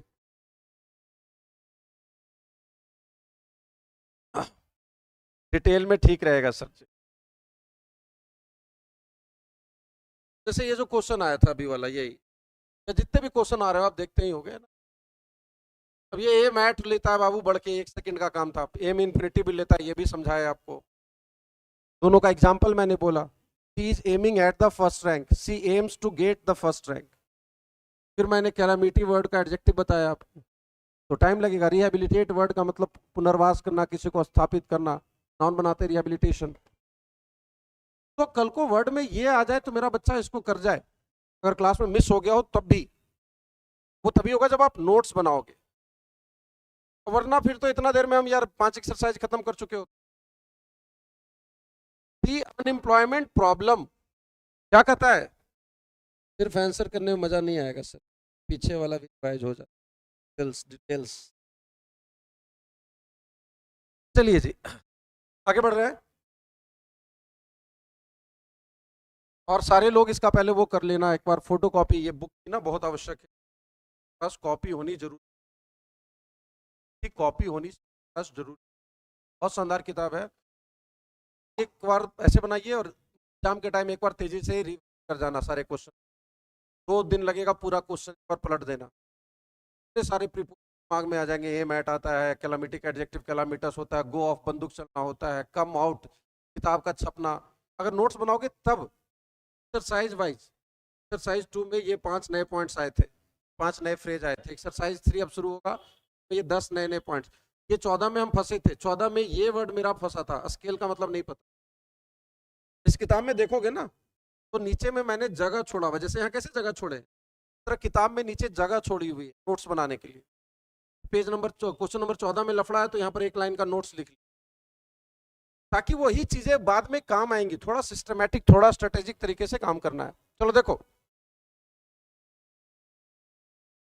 Unemployment problem is not severe, वो सीवियर नहीं है। सीवियर का मतलब कोई चीज जो एक्सट्रीम हो, एक्यूट हो, डायर हो, सीवियर सीयर अति वाले अर्थ में। Is not severe among educated women, बेरोजगारी की समस्या बहुत सीवियर नहीं है पढ़ी लिखी महिलाओं में। एज परसिव्ड, जैसा माना जाता है, एज कंसिव्ड, एज थाउट। अब ये एज के साथ यहाँ भीतरी आ रहा है, जैसा माना जाता है।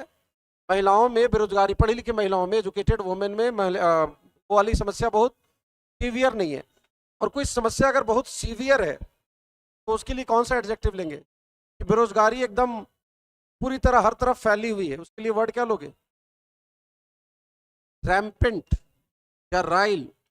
अनएम्प्लॉयमेंट इज रैम्पेंट, बेतरतीब फैली हुई है, पसरी हुई।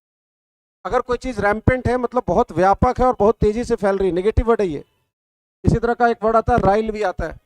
खैर, अब यहाँ 3 वर्ब है, परसीव, कंसीव और थाउट। क्या करोगे? तीनों एक जैसे वर्ड है।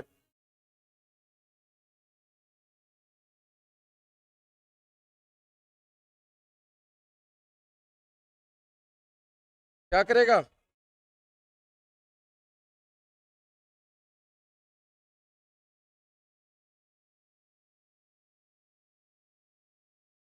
थोड़ा सा ये विवाद वाला क्वेश्चन हो सकता है, ठीक, आंसर नहीं आया अभी। बुक है सर मेरे पास, ठीक है, अच्छी बात है। आंसर क्यों नहीं है? बुक तो है, आंसर क्यों नहीं है? देखो यहाँ कंसीव का 2 अर्थ होता है बाबू।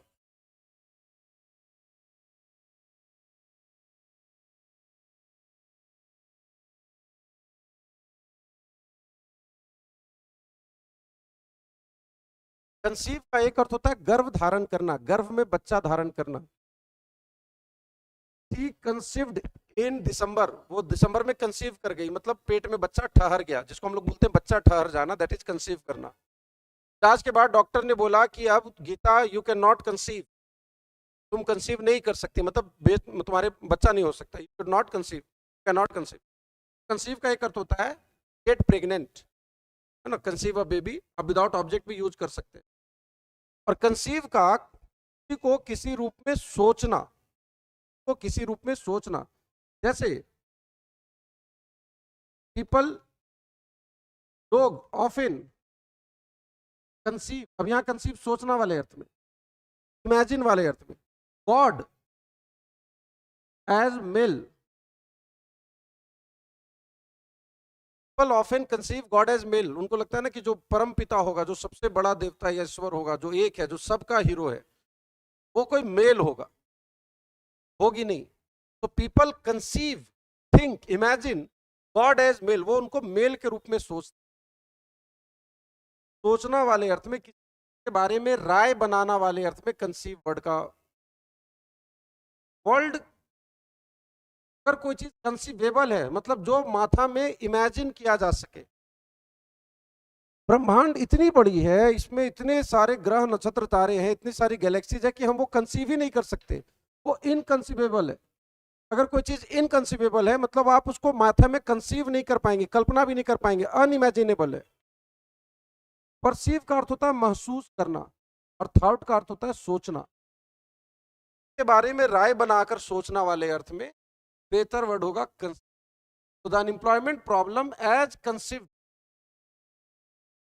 बेरोजगारी की समस्या जैसा कि सोचा जाता है, जैसा कि माना जाता है, वो इतना सीवियर नहीं है महिलाओं में। फिर से दोहरा रहे हैं, ये भी सोचना है, ये है महसूस करना। नोटिस का सिनोनिम्स है। I perceived a change in him. Perceive का मतलब होता है किसी नोटिस और फील समथिंग। नाउन बना, एडजेक्टिव बनाए थे परसेप्टिबल, नोटिसेबल के साथ देखे तो कंसीव वर्ड यहाँ पर उचित होगा। उसके बारे में ऐसी राय रखी जाती है। बेरोजगारी समस्या के बारे में जैसा कि सोचा जाता है वो इतनी भिन्न नहीं है, उतनी ब्यावा नहीं है महिलाओं में।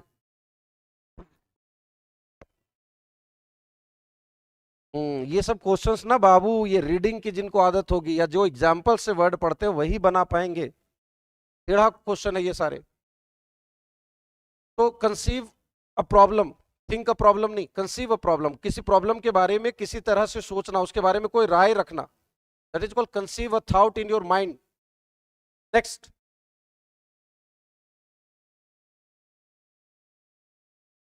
N expedition. एक्सपेडिशन मतलब कोई वो दस्ता है ना, जो किसी खोज के लिए या एजुकेशनल टूर जो होती है ना, तो एक्सपेडिशन बोलते हैं। मान लीजिए कि हिमालय के इस पहाड़ पे गैस निकल रही है, तो IIT के 10 बच्चों का एक एक्सपेडिशन, एक एजुकेशनल टूर वाला, वो जाके वहां रिसर्च करेगा, सर्वे करेगा, दैट इज कॉल्ड एक्सपेडिशन। बहुत प्यारा नाउन है, पूछा जाता है अक्सर, ध्यान रखिएगा। कॉलेज छात्रों का एक एक्सपेडिशन, एक समूह माउंटेन पे चढ़ा। अब माउंटेन पे चढ़ने के लिए, माउंटेन पे चढ़ने के लिए टॉप का मतलब क्या होता है? He top the exam, he top the exam, सीधे ऑब्जेक्ट ले सकता है। He top the university, university में टॉप कर गया। वर्ब के रूप में यूज हो सकता है ये, नाउन भी यही है, एडजेक्टिव भी। वो टॉप रैंकर है। अब यहाँ जो टॉप आप देख रहे हो ये एडजेक्टिव के रूप में देख रहे हो। राजू कहाँ है जी? तो वो पहाड़ के टॉप पर है, is at the top, at the top, noun हो गया, एडजेक्टिव हो गया। और ही टॉप द एग्जाम, वर्ब हो गया। टॉप तीनों चीजें। ऑब्टेन होता है प्राप्त करना, होगा नहीं, हाईएस्ट पॉइंट को प्राप्त किया। ये हाईएस्ट पॉइंट, ये एग्जाम वाला पॉइंट नहीं है, पॉइंट मतलब वो चोटी, पीक वाले अर्थ में। माउंट का अर्थ होता है सवार होना, राइड का सिनोनिम्स है। माउंटेड द बाइक, हम बाइक पे सवार हुए, सवार होना। माउंट ए राइड, ये दोनों एक वर्ड है। हालांकि माउंट के कई सारे अर्थ होते हैं। माउंट का एक अर्थ होता है बढ़ना, pressure is mounting, pressure is mounting, दबाव बढ़ रहा है। याद आ रहा है? माउंट का दूसरा अर्थ है किसी चीज को कहीं फिक्स कर देना, जैसे हमने टीवी को दीवार पे माउंट कर दिया, mounted the TV on the wall. हमने गणेश जी की मूर्ति ली और कार के डैशबोर्ड पर उसको माउंट कर दिया, किसी चीज को कहीं अटैच या फिक्स कर देना। और पहला अर्थ बताया बढ़ना, increase, pressure is mounting, tension is mounting. और तीसरा अर्थ होता है जो भी हम बता रहे थे, किसी वाहन पे सवार होना, बाइक आदि पर, ही माउंटेड द बाइक। तो यहाँ तो कॉलेज के एक्सपेडिशन ने पहाड़ को हाईएस्ट पॉइंट तक, हिमालय के हाईएस्ट पॉइंट पर चढ़ाई की, तो उसके लिए जो वर्ड आप यूज तो है स्केल द हाइट।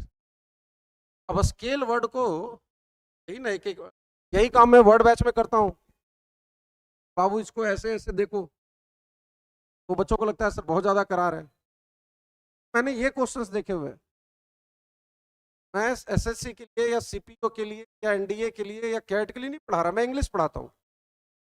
आप ऐसे खुद को करना चाहते हैं, और इससे अधिक मैं एक्सप्लेनेशन अभी नहीं दूंगा वरना बहुत ज्यादा हो जाएगा। स्केल नाउन के रूप में तराजू भी होता है, तराजू को स्केल बोलते हैं। और वर्ब के रूप में स्केल हाइट, किसी हाइट तक चढ़ना, पढ़ाई करना। पहाड़ आदि चढ़ने के लिए ascend a mountain, they ascended the mountain, उन्होंने पहाड़ पे चढ़ा, सीधे ट्रांजिटिव वर्ब है, ऑन मत लगा देना। Scale the height, highest point of the Himalayan range, right answer is scale। अब ये फ्रेज बोलने की आदत रखो, they scaled the highest point, एक बार अभी मिला, एक बार पेपर में मिल जाएगा, एक बार और कहीं क्वेश्चन पेपर में मॉक में मिलेगा, दिमाग में बैठ जाएगा। कैसे होगा ये काम? डिफिकल्ट था, आंसर नहीं आया किसी का। टॉप यहाँ एग्जाम में टॉप द हाईएस्ट पॉइंट नहीं बोलेंगे, they scaled the highest point. Mount bike आदि पे सवार होना, ऑप्टेन का तो कोई मतलब ही नहीं था। चलो जी नेक्स्ट, सेशन लंबा हो गया। मैंने शुरू किया तो बोला 5:15 में हुआ था ना, तो ज्यादा लंबा नहीं हुआ फिर। चलो, in this address to the senior manager, address मतलब होता है संबोधन, नाउन के रूप में एक अर्थ होता है पता। आपका एड्रेस कहाँ है भाई? पता नहीं, पता। एड्रेस नाउन के रूप में अर्थ होता है संबोधन। अपने एड्रेस में, एड्रेस टू द नेशन में मोदी जी ने ऐसा ऐसा बोला, मतलब देश को जो संबोधित किया उसका एड्रेस। वर्ब के रूप में संबोधित करना। आज मोदी जी टीवी पर आए, he address the country, he address the audience, he address the public. जब ये वर्ब के रूप में आता है तो ट्रांजिटिव होता है, टू नहीं लेगा, और नाउन के रूप में एड्रेस टू लेकर पीओ लेगा। बहुत ध्यान से समझ लो इसको। Modi ji address the nation, उन्होंने देश को संबोधित किया। मोदी जी एड्रेस्ड वर्ब हो गया, और in his address to the nation, देश को अपने संबोधन में, आगे जो भी आपको लिखना वो लिखेंगे। तो in his address to the senior manager, senior managers को जो उन्होंने संबोधन किया, उसमें मैनेजिंग डायरेक्टर ने कदमों को, अब कौन सा वर्ब ऐसा ले, तो मेजर मतलब होता है कदम। मेजर के साथ कौन कौन से वर्ड अक्सर आते हैं? टेक मेजर्स, टेक मेजर्स मतलब कदम उठाना। सरकार हैज टेकन मेजर्स, सरकार has taken measures to abate mitigate poverty, to alleviate poverty. Take measure मतलब कदम उठाना। कुछ मेजर्स, कोई नया कदम शुरू करना। ये देखिए, गरीबों की इस हालत को देखते हुए the government has introduce measures, ने नए कदम इंट्रोड्यूस किए हैं, नए स्टेप्स लिए हैं। तो मेजर वर्ड अक्सर इस तरह के वर्ब के बाद आता है। अब यहां पर कौन सा करें? क्लेम मेजर, कदम दावा करना कोई मतलब नहीं है। पोज का अर्थ होता है थोपना, कोई चीज थोपना, कदम थोपा नहीं जाता। पोज टैक्स हो सकता है, टैक्स थोपना। Pose levy, impose charge, pose something और प्रीपोजिशन ऑन लेता है, जो चीज समथिंग ऑन समबडी, अर्थ में मिलता जुलता वर्ड आता है फॉइस। गवर्नमेंट इम्पोज फलाना चीज ऑन, लगाना, थोपना। The government imposed ban, pose के साथ ये दो वर्ड बहुत यूज होते हैं, टैक्स और बैन, और जिन पे लगाया गया ऑन। तो सरकार ने कदम इम्पोज किया नहीं, सरकार या तो कदम उठाएगी, टेक करेगी, इंट्रोड्यूस करेगी। सॉरी, मैनेजिंग डायरेक्टर ने मेजर्स को इंस्ट्रक्ट किया। इंस्ट्रक्ट किसी आदमी को करोगे ना, निर्देशित करना, जिनको निर्देश देंगे somebody to। मैनेजिंग डायरेक्टर ने कदमों को कैसे इंस्ट्रक्ट किया, तो वो होगा नहीं। कदमों को गिना, कि जो जो कदम उठाए गए उनको गिना, कोई तो मतलब नहीं है। आसन में आप उन बिंदुओं को रेखांकित करते हैं। आसन में, अपने संबोधन में, जो मैनेजिंग डायरेक्टर्स थे उन्होंने कदमों को रेखांकित किया। दे हाईलाइटेड मेजर्स, उन पर बताया कि देखिए हमारी कंपनी ये काम कर रही है। और कौन से मेजर्स? जो लिए जा रहे हैं, यही है present participle passive, being V3। Present participle passive है, V4 नहीं है। जैसे V4 एडजेक्टिव होता है, V3 भी एडजेक्टिव होता है। ये मेजर्स को क्वालिफाई कर रहा है। भर पढ़िए, अगर नहीं पढ़े प्रेजेंट पार्टिसिपल पैसिव तो एडजेक्टिव है वो, तो देख रहे हो ये एडजेक्टिव है। कौन से कदम? जो लिए जा रहे हैं for improving the office discipline. They highlighted the measures being taken. कौन से measures being taken for improving the office discipline. चलो जी नेक्स्ट. मेजर्स को इंपोज नहीं करते, मेजर्स को क्लेम नहीं करते, मेजर्स को इंस्ट्रक्ट नहीं करते, मेजर्स को हाईलाइट करेंगे. भाषण में उन्होंने अपने जो जो कदम उठाए जा रहे हैं उनको रेखांकित किया कि भैया हम लोग ये काम कर रहे हैं. और कौन से मेजर जो लिए जा रहे हैं कदम, उठाए जा रहे हैं कदम. टेक मेजर आ गया ना यहाँ, ये टेक मेजर है, ये पैसिव एडजेक्टिव है इसके लिए, और का पैसिव फॉर्म है वो. नेक्स्ट. रमेश का विरोधी वेंट टू द एक्सट्रीम, वो एक्सट्रीम तक चला गया. यहाँ द नहीं होगा, ये मिसप्रिंट है. He went to the extreme, go to the extreme मतलब अति पे चला गया. अब आपको मेरे से नफरत है, घृणा है, तो आप हल्का फुल्का मेरे बारे में कुछ बोल दीजिए. लेकिन आप अगर आप एक्सट्रीम पे चले गए एकदम, है ना, मारपीट पे उतर आए, घर पे पहुंच गया हल्ला हंगामा करने, तो that is you went to the extreme, आप अति पे चले गए. रमेश का विरोधी एक्सट्रीम पे चला गया. किस काम के लिए? बिजनेस छवि को खराब करने के लिए. छवि खराब करने के लिए वर्ब आता है मेलाइन, छवि खराब करने के लिए वर्ब आता है टार्निश, छवि खराब करने के लिए वर्ब आता है सली, छवि खराब करने के लिए वर्ड आता है बेसमिर्च. किसी का अपयश करना, मिलता जुलता वर्ड आता है डिफेम. फिर और इसको थोड़ा सा खींचोगे तो डिबेस जैसा. यहां पर बड़ा सारा ऑप्शन फंसा है.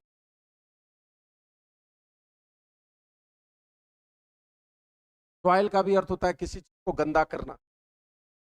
अब क्या सॉइल वर्ड साथ use, they have soiled my image, उन्होंने मेरा इमेज गंदा कर दिया.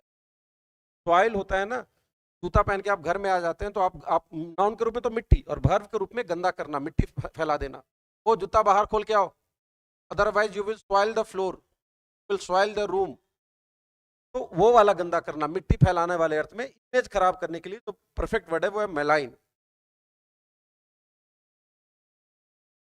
बना था. चलो जी, टू का अगला वर्ड आ रहा है. Every manager and every clerk is expected. हर एक मैनेजर और हर एक क्लर्क से उम्मीद की जाती है. सिंपल प्रेजेंट पैसिव है. और बी एक्सपेक्टेड के बाद इंफिनिटिव आता है. Do something, be determined to do something.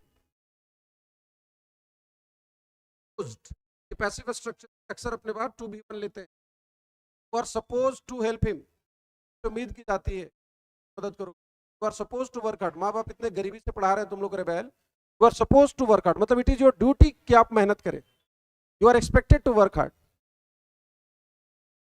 Every clerk is expected to of the bank.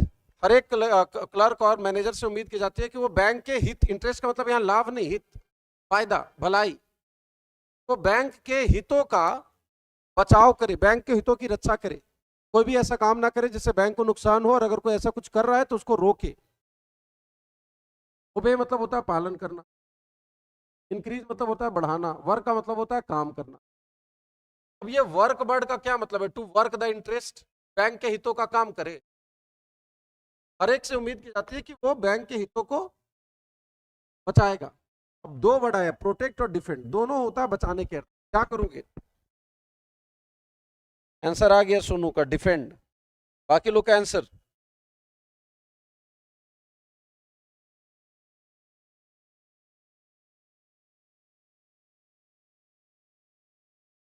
यही question.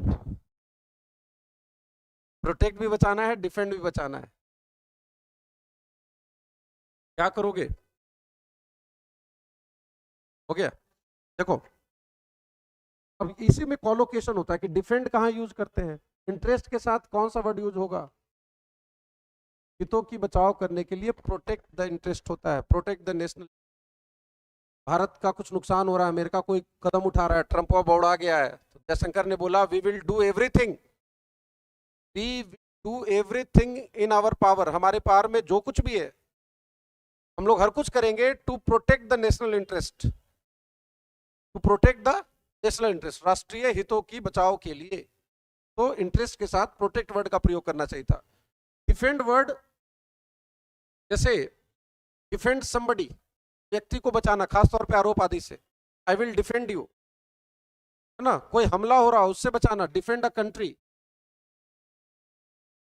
Our army is capable of defending the country.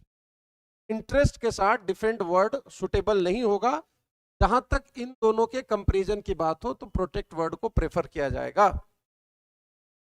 Defend person के लिए भी यूज कर सकते हैं, आई विल डिफेंड यू, है ना, वकील आपको डिफेंड करता है कोर्ट में, बचाता है, प्रोटेक्ट नहीं करता, वो डिफेंड करता है, आपके पक्ष में बोलता है, दैट इज डिफेंड। और हितों को बचाव करना, protect word. Monster baba India, you are the best teacher in the India. India के साथ द मत लगा मेरे बाप, प्रोपर नाउन के साथ द नहीं लगता बाबू, द इंडिया नहीं करना, द एशिया नहीं करना, द बिहार नहीं करना, लगता है एक्सेप्शन है उसके, फिर कब होगा, द यूनियन ऑफ इंडिया होता है, वो बेसिक चीजें आर्टिकल की। चलो आगे बढ़ रहा हूँ। कम से कम इतना तो सीख के जाएगा। हाँ हाँ ना, सब में 20 ही है, 20 की, सब में 20, इसमें 20 है नहीं रेबेल, सब में 20 है ना।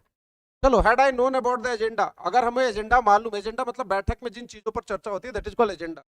ये ऐसा होता है, ये टाइप 3 कंडीशनल है, if subject had V3, main clause में सब्जेक्ट वुड हैव V3। और पार्शियल इन्वर्सन होता है ना, जब इफ हटा देते हो तो हेड आगे चला जाता है। ठीक है बच्चे लोग, ये सेशन थोड़ा ब्रॉडली सब तक जाना चाहिए। यदि मुझे एजेंडा पता होता, ये टाइप 3 कंडीशनल है, पार्शियल इन्वर्सन के हेड आगे आ गया है,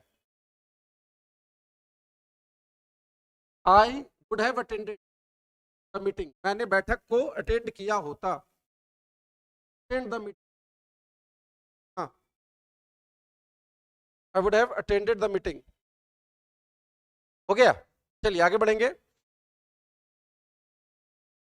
next, it is not possible, संभव नहीं है, सब्जेक्ट है, वर्ब है, एडजेक्टिव है, टू फाइनेंस, फाइनेंस करना, यही सब्जेक्ट है, इट इसके जगह आया हुआ है। अगर सीधा लिखते हैं तो to finance is not, finance मतलब किसी चीज में पैसा लगाना, फाइनेंस मतलब किसी चीज में पैसा लगाना, क्लियर है। और बैक से सपोर्ट देना किसी चीज को, इंडोर्स। और किसी प्रोजेक्ट में पैसा लगाने के लिए बैंक रोल भी होता है। ये जो युद्ध हो रहा है ना, अमेरिका उसको बैंक रोल कर रहा है, मतलब अमेरिका उसमें पैसा लगा रहा है, इजराइल को पैसा दे रहा है, that is also bankroll. America is bankrolling the war, America is financing the war. It is not possible to finance this project, ये ऑब्जेक्ट है फाइनेंस का, प्रोजेक्ट को फाइनेंस करना पॉसिबल नहीं है विदाउट इंक्रीज, बिना increase किए हुए। का अर्थ होता है घाटा, फिजिकल, फिजिकल मतलब होता है आर्थिक, फिजिकल डेफिसिट मतलब आर्थिक घाटा। अक्सर अभी देखिए हमारी जो सीतारमन जी है, निर्मला ताई जो है, उन्होंने अभी बजट वो किया है, बहुत सारी बढ़िया बढ़िया चीजें की हैं इस पर। हर एक गवर्नमेंट के सामने, हर एक व्यक्ति के सामने चिंता होती है कि अगर आपके बाबूजी 100 रुपया कमा रहे हैं साल का और 120 रुपया खर्च हो जाता है, तो 20 रुपया वो कर्ज लेते हैं कहीं से, भाई से, दोस्त से, किसी से लेंगे, किसी को फिजिकल डेफिसिट, अमाउंट जो आप रेवेन्यू से अधिक खर्च करते हो, और खर्च नहीं करेंगे तो आप स्टैग्नेट कर जाएंगे, स्टैग्नेट मतलब अस्थिर हो जाएंगे। प्रोग्रेस कब होता है, जब आप लिमिट को थोड़ा पुश करते हैं, तो 2 ईंटा ज्यादा जुड़वा ली, औकात नहीं थी, कर्ज लेना पड़ता है, that is physical deficit, revenue के अलावा जो खर्च होता है। तो प्रोजेक्ट को फाइनेंस करना संभव नहीं है बिना करंट ईयर का जो डेफिसिट है, घाटा को बढ़ाए हुए। अगर प्रोजेक्ट को पैसा लगाना है भैया, तो डेफिसिट बढ़ेगा, तब घाटा जो है और बढ़ेगा। इतना पैसा है नहीं हमारे पास, है 50 रुपया अपने काम के लिए, प्रोजेक्ट में और 20 रुपया जोड़ेंगे तो भैया बाहर से लेकर डालना पड़ेगा ना, तो आपका जो आर्थिक घाटा है वो बढ़ेगा। आर्थिक वाले अर्थ में 3-4 वर्ड आते हैं, मॉनिटरी भी आता है आर्थिक के अर्थ में, सरकार को अपनी मॉनिटरी पॉलिसी ठीक करनी होगी। आर्थिक जो पॉलिसी को हिंदी में क्या बोलते हैं, पॉलिसी को क्या बोलते हैं, दिमाग से निकल गया, पॉलिसी को क्या बोलते हैं हिंदी में, जीवन बीमा नहीं रेबेल, सरकार की पॉलिसी खराब है, नीति। सरकार को अपनी आर्थिक नीति को, ऐसा कभी कभी ना कोई वर्ड एकदम दिमाग से निकल। उसी तरह फिर इकोनॉमिक भी आता है, देश की इकोनॉमिक कंडीशन ठीक है या ठीक नहीं है, अलग अलग राय है। तो आर्थिक वाले अर्थ में मॉनिटरी पॉलिटिकल, इकोनॉमिक के सारे वर्ड आते हैं। क्या करोगे? घाटे के, तो घाटा का मिजरी क्या होता है? मिजरी मतलब होता है दुख, मतलब होता है दुख, प्लाइट। किसानों की मिजरी, किसानों की दुख।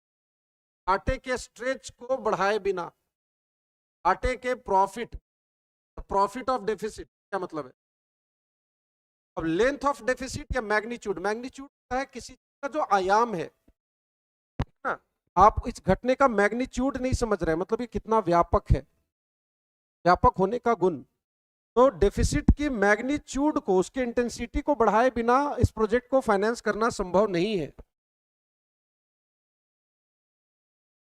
It is not possible to finance the project without increasing the magnitude of deficit. घाटे के मैग्नीट्यूड को बढ़ाए बिना इसको फाइनेंस करना, है ना। स्ट्रेच वर्ड खेत आदि के लिए या किसी को खींचने के लिए होता है ना। जैसे ये स्ट्रेचेबल जीन्स है, मतलब इसका कपड़ा खींचता है। और नाउन के रूप में स्ट्रेच ऑफ फील्ड, बहुत बड़ा जमीन है ना, उसको स्ट्रेच ऑफ फील्ड बोलते, बहुत फेमस वर्ड है ये। दो वर्ड नहीं समझ में आता उसको अलग से नोट बनाना ऐसे करके, इसको ऐसे घेरना कि इसको क्या है मैं चेक करूंगा। आंसर तो हो गया मैग्नीट्यूड है, लेकिन हो सकता है लेंथ पूछ का क्या होगा। स्ट्रेच का मतलब क्या होता है? खींचना। मिजरी मतलब कष्ट, दुख। माइजर नहीं, माइजर होता है कंजूस, वो अलग वर्ड है। ये मिजरी पढ़ते इसको, मिजरी, लाइट। इसी से हम लोग एडजेक्टिव बनाते हैं, मिजरेबल, दयनीय। चाचा बहुत मिजरेबल स्थिति में है, मिजरी में जी रहे, miserable condition, pitiable, pitiful, pathetic. चलो जी, अब इसीलिए वर्ड का तो भैया यहाँ मैं कुछ नहीं कर सकता ना। 20 अभियान, अभियान को कैंपेन भी बोलते हैं और ड्राइव भी बोलते हैं।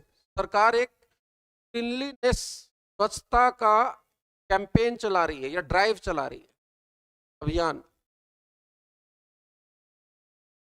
एड्स के रोकथाम के लिए सरकार अवेयरनेस का ड्राइव चला रही है। ड्राइव मतलब अभियान, और कैंपेन, कैंपेन का स्पेलिंग पूछ देता है, ध्यान रखोगे। जी साइलेंट होता है ये, जैसे मेलाइन में जी साइलेंट था, छवि खराब करना भी आया था ना, मेलाइन, सली, बेसमिर्च। जैसे साइन में जी साइलेंट होता है। बात समझ में आ रहा है? उसी तरह थाई में जी साइलेंट होता है, जांग में, जांग में तो एच भी साइलेंट होता है ना क्या? तो कैंपेन, तरह सैम्पेन, चैंपैगने नहीं है ये। चैंपेन की स्पेलिंग पूछी जाती है, चैंपैगने पिएगा, पिएगा बोला चैंपैगने नहीं, तय है ये सैम्पेन, चैंपैगने नहीं। खैर, तो एक स्पेशल ड्राइव अभियान हैज बिन, एक अभियान को इंस्टॉल किया गया। इंस्टॉल किसी मशीन को करते हैं, सॉफ्टवेयर को, अभियान को इंस्टॉल नहीं करते। अब ये नाउन जो है इस वर्ब के साथ नहीं आएगा। यही है, यही है रीडिंग। बनाओगे ना तो दिमाग को खोलेगा, हर एक चीज दिमाग को खोलने वाला क्वेश्चन है, और ये क्लोज टेस्ट वगैरह में डायरेक्ट काम आने वाला है।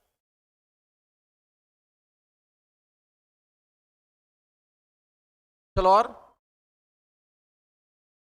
एक special drive has been moved, drive को मूव किया गया है। नहीं जी, प्रस्ताव को सदन में मूव करते हैं, है ना, कि प्रपोजल हैज बीन मूव्ड मतलब उसको पेश कर दिया गया है। ड्राइव को ऑर्डर किया गया है, ड्राइव को स्वीकार किया गया है, ड्राइव को, अभियान को लॉन्च किया जाता है। Campaign has been launched, Modi ji ने स्वच्छता अभियान लॉन्च किया, शुरू किया। तो the right word is launch. हाँ जी, भोला तब काटी दिए तब ना हो। चलिए ठीक है, सेशन लंबा हो गया, आई थिंक 2 घंटे का सेशन हो गया। आई होप आप लोगों ने कुछ सीखा होगा, और मैं कोशिश करूंगा कि मार्च के पहले पूरा पूरा ये बुक खत्म करा दूं। क्या फोटो कॉपी कर लीजिएगा, और कमेंट सेक्शन में बाद में, मैं लाइव चला गया, हालांकि मुझे लाइव नहीं आना था, बट आगे जरूर आप कमेंट सेक्शन में अपनी राय बताओगे। 100 पन्ना है, इसमें फोटो कॉपी कराओगे 50-60 रुपया लगेगा। यकीन मानो 10,000 रुपया खर्च कर कितना नहीं इस बुक से रहोगे, हजारों रुपया खर्च करके उतना नहीं सीख। लेकिन पहले खुद से बनाना, सॉल्यूशन मिलाना, फिर 10 दिन बाद एक बार दोबारा से देखना, क्वेश्चन को दोबारा से देखना। स्पेशल ड्राइव किस बढ़ाने के लिए, क्या बढ़ाने के लिए? Deposit base of public sector bank, public sector bank में जो पैसा जमा होता है उसको बढ़ाने के लिए स्पेशल ड्राइव लॉन्च किया, हैजबिन लॉन्च। वाक्य का बनावट समझ में आता है, कोलोकेशन समझ में आएगा, ड्राइव को लॉन्च कर, है ना। घाटे का magnitude of deficit, length of deficit नहीं होगा। तो इस वर्ड के साथ कौन सा स्ट्रक्चर हम लोग लेंगे, कुछ कॉन्टेक्स्ट में लेंगे, वो धीरे धीरे समझ में आएगी तो आप ढंग से इसको बनाएंगे। आई होप आपने समझा हो। अगर आपकी तरफ से कुछ राय हो, विचार हो तो बता दीजिए। पढ़ते पढ़ते पता ही नहीं चला समय कब निकल गया। बहुत सुंदर, बहुत और कोई राय हो तो फीडबैक जरूर अपना देना, और कृपया सारे लोग वीडियो को लाइक जरूर, लाइक करने में अंगुली दुखता है भाई। देखो मुझे माहौल चाहिए, माहौल नहीं मिलेगा मैं बंद कर दूंगा। मेरा हिसाब किताब बड़ा सिंपल है, मजा आएगा तभी मैं करता हूँ। अगर मुझे लगा कि मैं जबरदस्ती कर रहा हूँ तो मैं करूंगा ही नहीं, क्योंकि ये काम जबरदस्ती नहीं हो सकता है। जबरदस्ती वाला काम कैसा होता है वो आपको पता है। चौथा का सी और पांचवा का बी, तू सोचे तेरा क्या होगा बाबू, तू सोचे तेरी है। तो मैं वो नहीं करता, या तो मन से करता हूँ या नहीं करता हूँ।